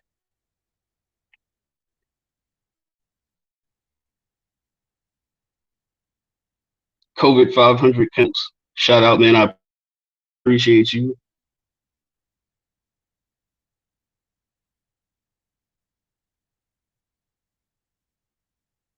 Yeah, see, Sean, the mechanic DJ, as a man who always had mutt dogs that could have been a certain percentage of papers or putting, because I know finally I have, I have 3 that's 100%. Yeah, man. You know what I mean? It was a rough time, because in today's world, you really can't trust nobody. It's hard to trust people, but, I just tend to lean towards the people that will show me the most. And the key word I say all the time is consistency. I deal with people, when I was at a point where I was shopping for dogs and stuff, I just wanted consistency. Somebody who can show me some consistency, and of course I gotta like the product.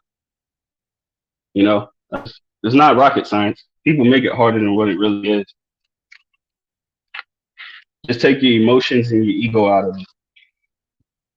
Emotions and ego and wanting stuff to work that, you remove all of that and you're just 100% honest with yourself and your assessments of what's going on around you, you're not going to go through a lot of headaches and dogs. Just got to be honest with yourself.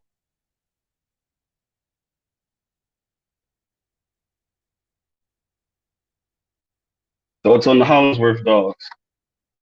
There's great representations of them out there. Great representations of them. Cross with the Red Boy Jocko stuff. I mean, Mayday, There's a lot of it's always fair individuals in every line. That's why I was never a person to bash or anything. Because I've seen a lot of bad dogs from a lot of different lines, but I never just felt cocky enough or, just to discredit a whole bunch of lines just off of some of the dogs that I seen. You know what I mean? Because it was just the ones that I seen wasn't good. You know what I mean? It doesn't relate to the whole spectrum of that family. Because if you breed dogs, I'm going to have some bad dogs. It happens. Nobody wants it to happen, but it happens. It's part of the game. You're going to get some good ones. You're going to get some bad ones. They're in everybody's camp. No one's excluded from that. You're going to get good ones. You're going to get bad ones. So me having my input on, good and bad dogs is worthless. It's only credited to what I've personally seen or heard. Because I can see 5 shit dogs and I'll pull a bloodline out of the sky, Eli. I can see 5 bad Eli dogs. If I see one great one, You're not really thinking about the 5 bad ones you see. You think about that one great one that you fucking saw. And that's what happens a lot, you know? First time people see some of these dogs, they'll see just the greatest representation of that dog from that line, you know? But when you start breeding them and you're in it, you notice that motherfucker doesn't come around the corner like that every day. It may be 1 or 2 off a litter that may come out like that. You know what I mean? So it's all about the ins and outs and who's dealing with it. Welcome down, Ram. Big stepping. I know I'm getting some text messages. I'm scared to fucking touch anything on this thing because I don't want to fuck up this thing.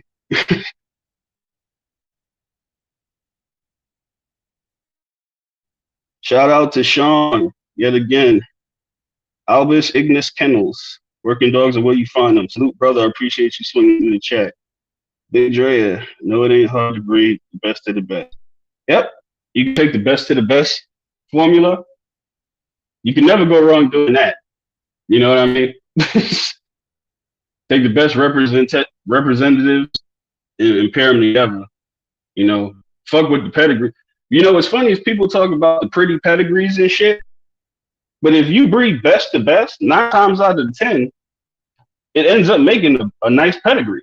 Even if you didn't see the papers, you know, just picking the best representatives, because those representatives are good for a reason.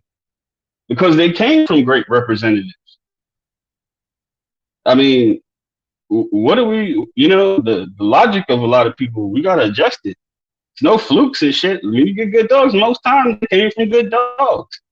Of course, there's always going to be an exception to the rule, because when you say that, there's going to be somebody who say, oh, well, this occurred through this great dog. Yeah, it's possible. But has that been what's consistently happening? No, it's just an exception to the rule. Odds are you got some good dogs in your yard, and you walk around and say, we just talking about, all right, we picking the 2 best ones to breed together. And you say those 2, and you put the pedigree together, 9 times out of 10, it'd probably be a nice pedigree because they came from good dogs. So,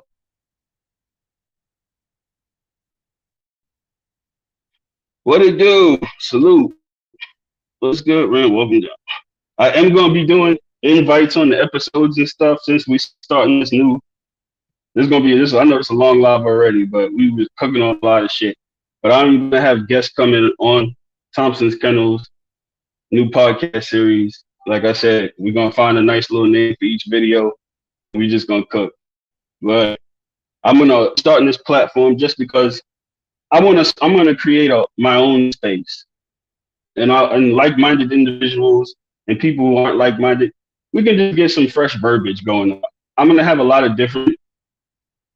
Of course, like I said, this is going to be the first video is going to be organic. Like I'm just answering questions as the chat comes through, but we are going to have questions and set up podcasts based around certain conversations, and we will be inviting all the brothers in, get everybody's aspects on certain things when we do guests.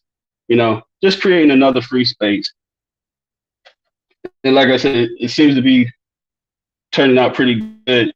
If I could get a little feedback, did everything go back? Did I go in and out or anything during this podcast, or people who was here from the Jump Street? Was it a bad service or anything? Let me know in the chat. Like I said, we'll try to do what we could do to correct certain things.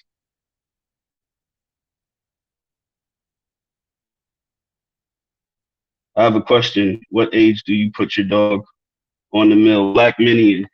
I start my dog, I'll put them on the mill as early as like 3-4 months. Now, can they work it is another question. But I'll stand them up on it and and I'll hook them up to the little lead on there and just let them walk around and smell it and see what it is and stuff. You know, it's never too early to introduce anything to your animal, because what you notice is when you don't introduce it, it's even more difficult to get the dog operated. Just be familiar with certain stuff. Like, I don't know how my slat mill is off the ground. I built like a table that I sit my slat mill on. So when the dog is standing on the slat mill is a legit 4 feet off the ground, 3 feet from where the dog is standing. So the dog has to be comfortable being up in the air. So I'll put my puppies up there just so they get comfortable with that, so it's not an issue.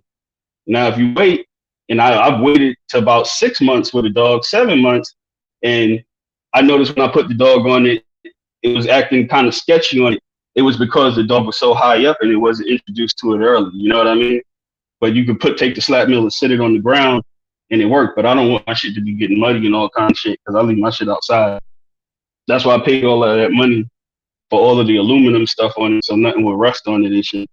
But introducing anything to your dog, introducing, like I said, is never gonna hurt. Even with a carpet mill, you can go ahead and place your dog on it and just let it stand there for a little while. Rub it, pet it, give it a treat while it's standing on it, just so it knows, okay, when I was on this motherfucker, this was a pretty good experience.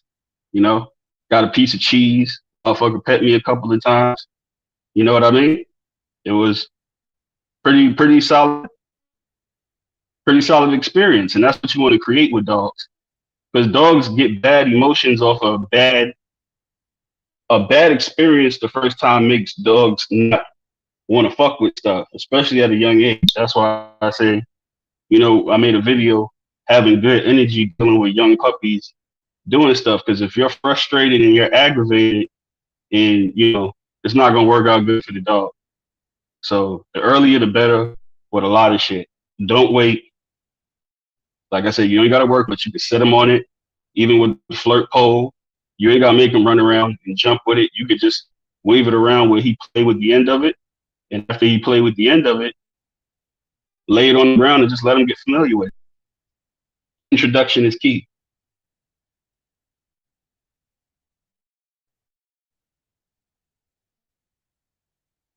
Ryan Clark, sup music. Appreciate you swinging through, brother. Appreciate y'all swinging through. Marcel Shepard, I don't know if that'll make you. Marcel Shepard, don't know dog make you a better man. Y'all compliment each other. It's representative of the work y'all put in. Exactly. It's a 50-50 partnership with dogs, man. It's really a thing where you truly you truly get out what you put in. You know what I mean? It's no way to hide it, because you, like I said, in today's society, people show their dogs. You can see, you can look at healthy dogs and look at a motherfucker. You can tell. I can tell who's putting money into their dogs. Not, we're not talking about setups and none of that bullshit. We're just talking about the actual physical fucking dog. If you got 2 eyes, you can see somebody who's putting time and energy into them dogs, and you can see somebody who's not.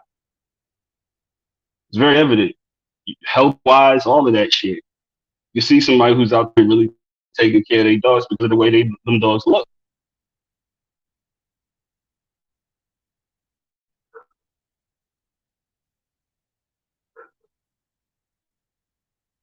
Appreciate it, Mr. Samuel Rollins. Very little disruption on your podcast, man. I appreciate it, man. I ain't no master breeder, man. I'm a normal person just like everybody else. I put my pants on one leg at a time. I got a family. I have a job.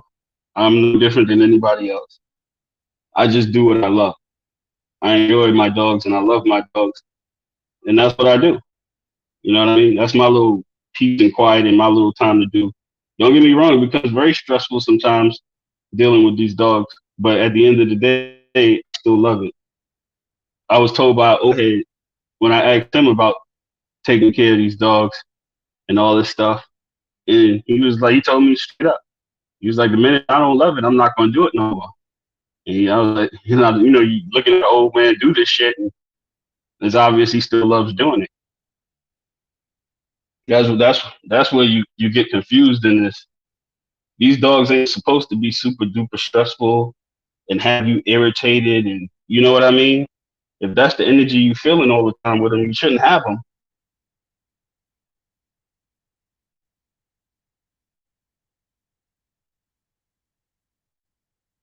I'm just a realistic breeder. I know the times and ages that I'm living in right now, and I 100% have not acknowledged that. I'm not a delusional person. I'm not a person that's going to pretend to be doing something to try and impress anyone I'm not coming up with no wild ass war stories to pitch my dogs. Either you like them or you don't. It makes no difference to me. They still gonna eat tonight. Somebody gonna be out. I'm gonna be out picking up their shit tomorrow. Nothing changes. I just live in the real world, and you know what I mean. I'm not a delusional person. There's no ulterior motive for what I got going on. Because like I said, I went years before anybody knew who I was. Years of doing this, and it still kept getting done. Just gotta play it like that. I enjoy it. I spent more money than ever made out of it. I spent more money on it than I ever made out of it. It's a love. It's all nice when it's sunny and shiny and you're out there doing this shit, 75, 80 degrees. Got your wife beater on, got the music blasting in the background, got the barbecue rolling. And there's a difference between doing this shit when it's 35 degrees outside and it's freezing cold raining. And you're out here trying to get it done. Chains wrapping up, gotta go out there and wrap them, gotta do what you gotta do, gotta spray out these kennels, gotta do all that shit. Slip, bust your ass in the mud, dogs acting crazy sometimes, knock a bucket of food, all type of wild shit. Water in your goddamn boot, you didn't know you had a crack in the motherfucking side, you step in water, now you walking around gloshing water in one boot.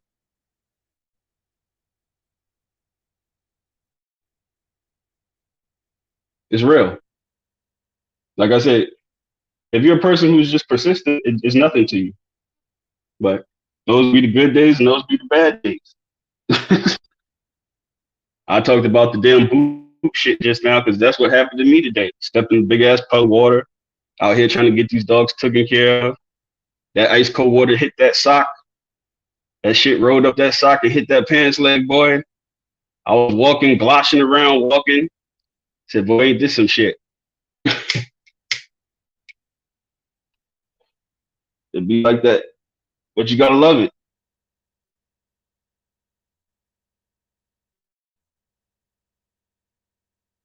Shout out to Bird Rebel City. SBC. Had a scatterbred dog when I was younger without papers. Always wondered which traits were from which bloodlines. Danny was a very intense dog, though. Shout out to you. Appreciate you coming through, brother. SBC Kennel, shit, 35 warm where I'm at. Yeah, I know the brothers up north going through it, man. I know it's brick ass cold. It's brick ass. I'm in the south and it's brick ass cold down here. I knew it was real.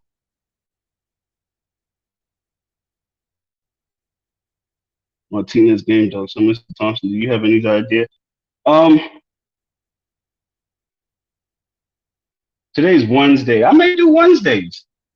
I'm gonna decipher. Do I want to do Wednesday nights? You know, I don't want to intrude on anybody else's lives. I don't know too many other lives that I know of or pay attention to. But you know, I may do Wednesday nights or something. We may call it Thompson's Wednesdays or something like that because I know people have life. I'm gonna try and be very consistent with this when I'm able to. Like I said, this has just been the first pilot episode of it, so I appreciate everybody who's swinging through with it. You know what I mean? Like I said, I didn't really have a whole criteria of what we was gonna talk about today and stuff.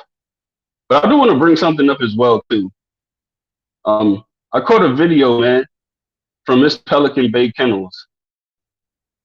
And, you know, I'm a fan of the brother. I watched a couple of his videos before. And he was upset at the end of his video with me because he reached out to me via email to do an interview with him. And, you know, I don't really do interviews with anybody like that. I've never personally met him or spoke to him. I have no rapport with him. So I said, you know, what's the questions you want to ask? So I could just have a general idea of what the discussion is because I did watch a couple of his videos. And I know he's like a news reporter kind of deal too. You know what I mean? So he's not really, you know, just like a kennel, you know, he's reporting on news and all type of things. So I really don't know him. Now, I've been asked to do several interviews before.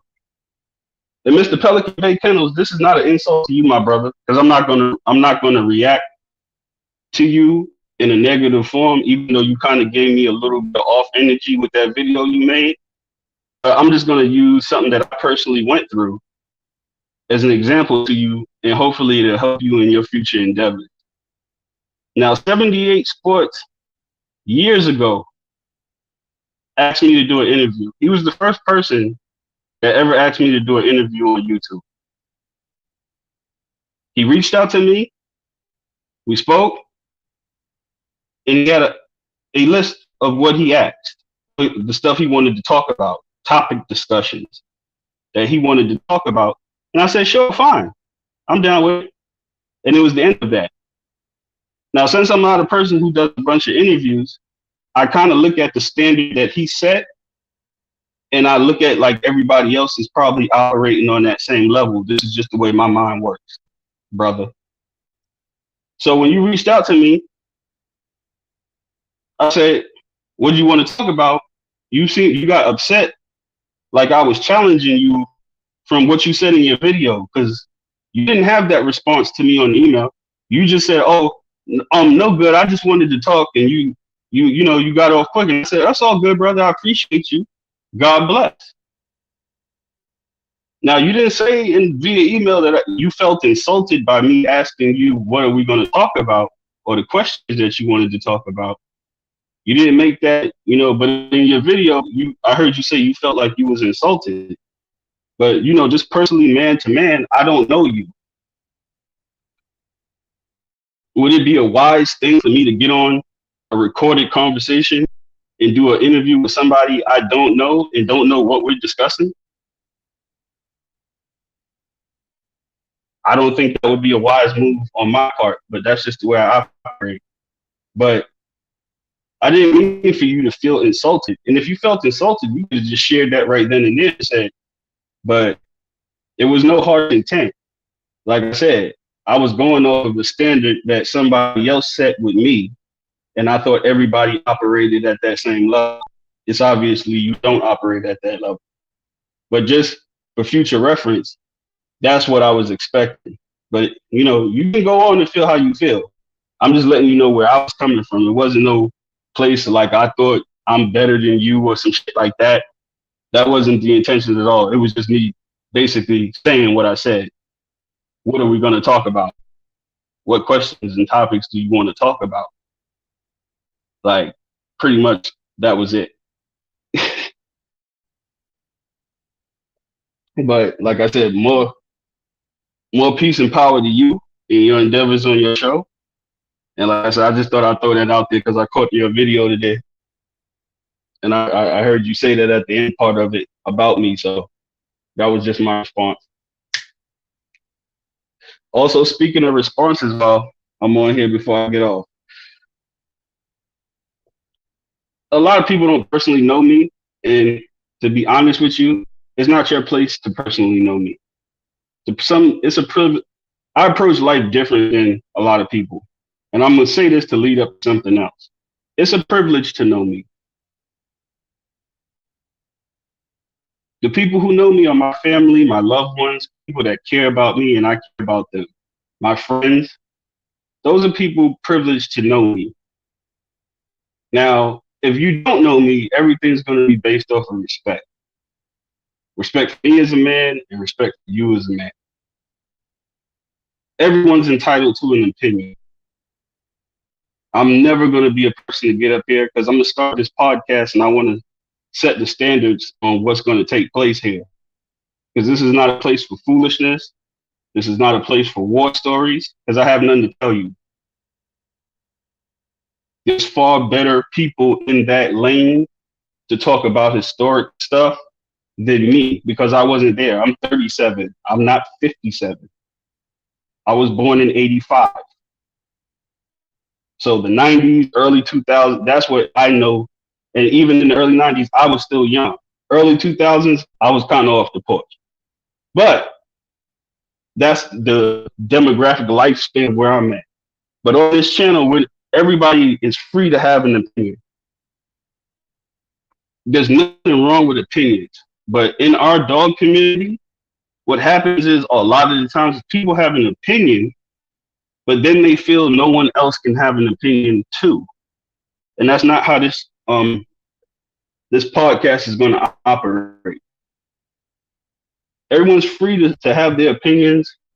Say we may agree, we may disagree. You know what I mean? It's not going to be an issue of any hate or malice, or I hate you as a person, or I hate your dogs, and all this other weird shit that be taking place on this social media. It's not that. It's just an opinion. Because nobody can say anything 100% about these dogs, because of people who were consistently listening to this podcast, there's always going to be an exception to the rule. If you get what I'm saying. No, everybody can't say the same shit, or this is 100%, because there's always somebody who's going to have a story that's going to be an exception to the rule. That if people can grasp where I'm coming from. So long as there's an exception to the rule, anything's possible. But words are important to me. Possible and probable are two different words that sound alike. I can get shot in the fucking head. Is it possible I can live? Yeah.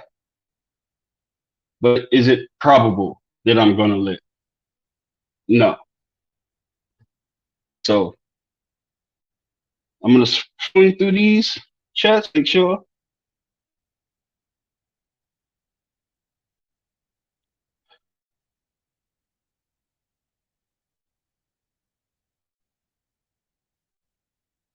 Yeah, Ram. And now, like I said, this ain't the bully up on Pelican Bay. Like I said, I didn't know he felt that way until I saw the video. You know what I mean? And then it was obvious he really felt some kind of way. But I'm just explaining. You know what I mean? This ain't no, like I said, as far as the social media shit with the back and forth, it was a lot of conversations about me and Triple J. There was a lot of conversations about me and Astro Turf. You know what I mean? It was a lot of stuff that went on over the years. And my whole humble point with anything that I say is I'm entitled to my motherfucking opinion. I always see the emotions get high and people get out of character once they voice their opinion, but somebody else voices their opinion, and then it's a problem. Everybody's entitled to their opinions. In your eyes, my dogs may be shit. In my eyes, they're the greatest thing ever. But in your eyes, they may be shit, but you're entitled to your opinion. I'm not going to be up here and get angry because you said your opinion. If I'm going to respond in that manner, when I say my opinion, that means you can't get your pennies in the bunch because you voiced yours. That's all that matters. It's never personal with me, with anything, even though it's personal for other people. It's not personal because I never did business with any. Half of the people that ever had an issue with me, I've personally never done business with. This is not over me selling them a cur. This isn't over me selling them a great dog. It's not over me selling them or them owing me money or me spending money with them and I'm an unhappy customer. None of these issues. It's just all about difference of opinion. But I'm very realistic of where I stand at as a grown-ass man, a grown-ass black man. And especially dealing in the dogs that I deal in. I know what's going to be said. I know what people are going to do. I know the outlook that it's going to have. I'm not fucking stupid. I know there's going to be probably a little bit more energy to come at me than another individual. That's fully understandable. And I'm here to meet that head on. Yet again, I'm here to meet that head on. I ain't never run from a motherfucker a day in my life. Never will. I'm entitled as a human being to do what the fuck I want to do in a country that's supposed to be in the land of the free. So I'm going to do what I want to do. And everybody's entitled to do what they want to do. Take the emotion out of these situations. I just want to help the community. bashing dogs and bashing people and shit, that doesn't help the community. It makes the community look foolish. Everybody asks me about the young bulls trying to get in the dogs. If I was a young dude trying to get in the dogs and I seen a lot of this shit go on and play out the way it's been playing out, I really want to get in this shit. If I was a hot-headed motherfucker, I really want to get in this shit. So these motherfuckers make a hot-headed motherfucker want to pop you. But these dogs are a great thing to be in. My kids enjoy these dogs. I watch people love their animals. I mean, nothing wrong with that. I have respect for the hobby breeders. I have a respect for the hobby breeders, the bloodline breeders, preservation, however you want to word it.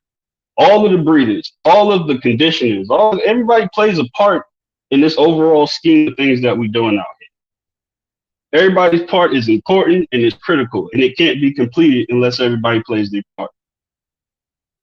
So I'm preaching peace over here. I'm not going to start my episode one on some drama-filled tip shit. That's not what I'm about, because people who know me in real life know I'm not for the bullshit. That's why primarily I am the way I am. Very family-oriented person. Try to raise my kids. Try to provide a life for them that wasn't provided for me. So that's the basis, because I know people are going to say, who's Thompson'S Kennels who don't know me? Episode one is a little insight to the person you're dealing with. Not a know-it-all. I learn something new every day. I learned so much from 78 channel and them guys cooking. I learn from everybody. There's nobody that I don't learn from. But there's a difference between learning from somebody and kissing somebody's ass. I'm not an ass kisser. I'm not here to kiss anybody's imaginary rings or none of that stuff. I know every part that people contributed to the breed, but I'm not here to kiss anybody's ass. And I don't approach that because that's just not who I am as a human being. Not kissing nobody's ass. I don't care about what dogs you matched back then, whatever. That's nice. But that's not, you know what I mean? Not that kind of person. You know, some people are. I mean, I know some old timers who love that shit. They feel like rock stars. They love that shit. They get off on that shit. You know, I'm just not one of the groovy motherfuckers. I tip my hat to you and salute, brother. But I ain't here to kiss your ass. And you damn sure ain't gonna disrespect me in the process of you trying to feel like you some rock star. Just keeping it 100. So we're just gonna set the boundaries with a lot of stuff, and that's where I feel the energy came from with a lot of situations on the internet. People, you got the old school brothers who put in their hard time work, and a lot of the brothers didn't get the recognition that they deserve. And now in 2022, they want their flowers. And this, by all means, get your flowers. I'm just not always gonna be the person trying to give them to you. I'm gonna tip your hat, salute, because I'm a grown man and I'm doing my own thing. I'm trying to run my own successful kennel and make a name in this for myself. That's where we at with it. Not here to kiss your rings or be your groupie. You got to find another dude for that. But I will tip my hat, salute, respect. That's where I differ from a lot of different personalities. I can distinguish somebody and know that they're human. They do shit just like everybody else does. They do bullshit. They fucked up. They're human. Everybody's human. I don't put other grown men on pedestals.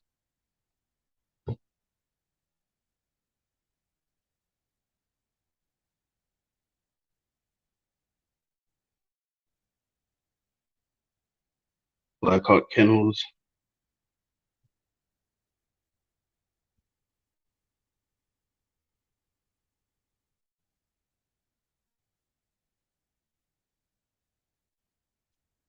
Making sure I ain't forgetting anybody.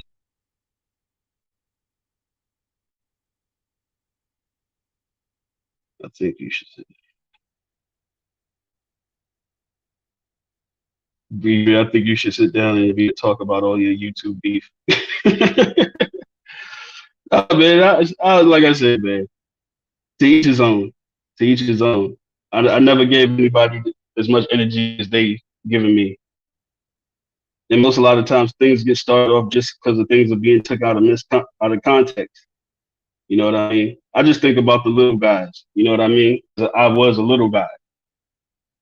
I ain't the big guy, but I ain't the little guy. I'm kind of somewhere in the middle right now. I'm aspiring to be the big guy, but I know it's going to take a lot of hard work and determination to pull that shit off. It's going to come. You know, God going to make it happen when it's time for it to happen. But I'm not a little guy, and I think about the little guys. And I know how that shit felt when you're trying to do your thing, you're coming up, and motherfuckers is bashing your blood. And you know what I mean? It's like, what the fuck? I think about those guys. That's why I always try to be cognizant and not disrespect nothing, because I know there's somebody out there who's got it working. It just is what it is. I've been humbled in my life. I'll just leave it at that. I've been humbled in my life. Being around that same little crowd, that ain't shit, that ain't shit. And then you get out there and then it is the shit. And it's for real. You get humbled. Shit happens to you in life. It's best to show respect and just show disrespect and be humble. You know, some people like to be humble, right? Like I said, I just think about the little guy in the big stereo.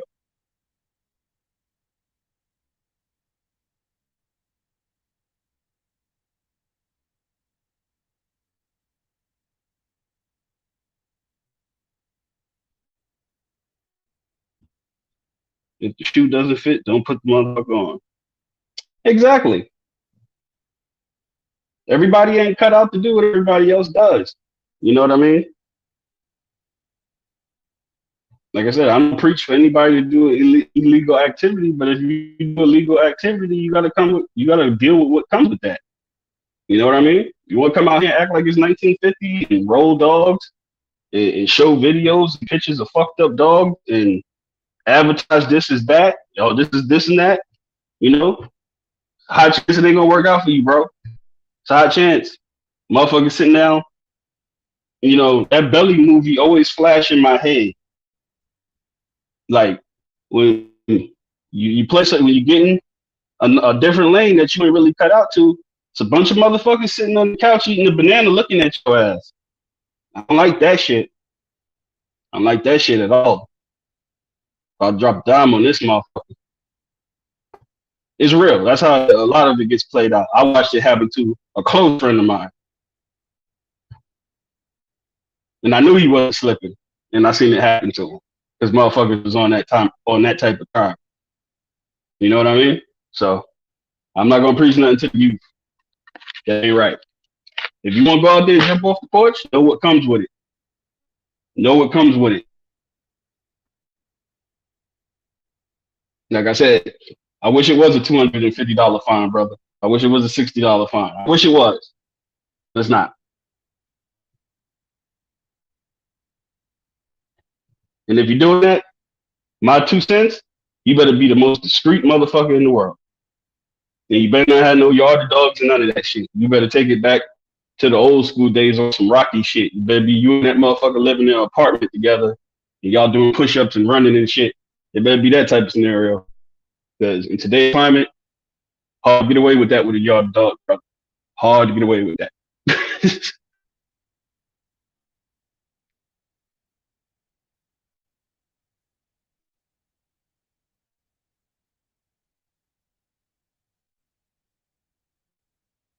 But this was a great live. I think I'll go ahead and wrap it out. I just want to say shout out. Like I said, I may do this every one. I may be sporadic. It may not be a day with it. I'm thinking to myself if I get off of this any other. I think I may take a page out of 78 book, and I'm not going to double up on anybody else's lives. I think 78 on Sundays and all of them. I'm just gonna pick a random week. But what I will do is I'll do on the community post a episode whatever at this time, and I'll throw it on the community page, and y'all boys can tune in and know what time it is, and I'll just do it like that. We're still gonna play with a little ins and out of this. But I enjoyed this first live, and like I said, I went solo for Dola. I may have a guest on the second one. I don't know. We'll figure this whole thing out as we go along with it. But I appreciated it. I hope I answered everybody's questions. Elevated Kennels 828, represent from North Carolina, Freemason Bloodline. Yes, sir. Shout out to number 2 from Europe. Number 2 from Europe, Gas and Go Kennels. Salute my brother. Hope you enjoying those hounds. That's another brother. Check him out on YouTube. He's got a nice yard of dogs. He's also got a couple from me as well. Big Dre, Big Dre, feel you. Big Dre Dave, appreciate you swinging through, brother. Bills, G&G, them hounds looking proper. I appreciate it, man. I'll do what I can. I try to do what I can. IDT Kennels, long time subscriber there. That little one had been there for a lot. You know, I've seen a lot of people try to switch up and stuff, but she's 10 toes down right there. IDT Kennels. Much love for swinging through.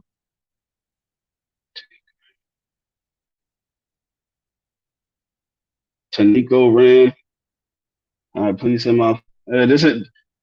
I don't know. Look at some of my videos. You'll see an email or something, but this ain't for app. This is just This is a little live right here. This ain't for no advertisement or nothing like that. So Thompson,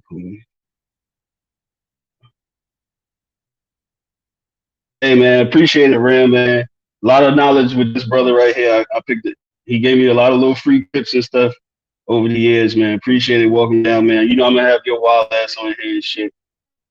Appreciate it. F Bills.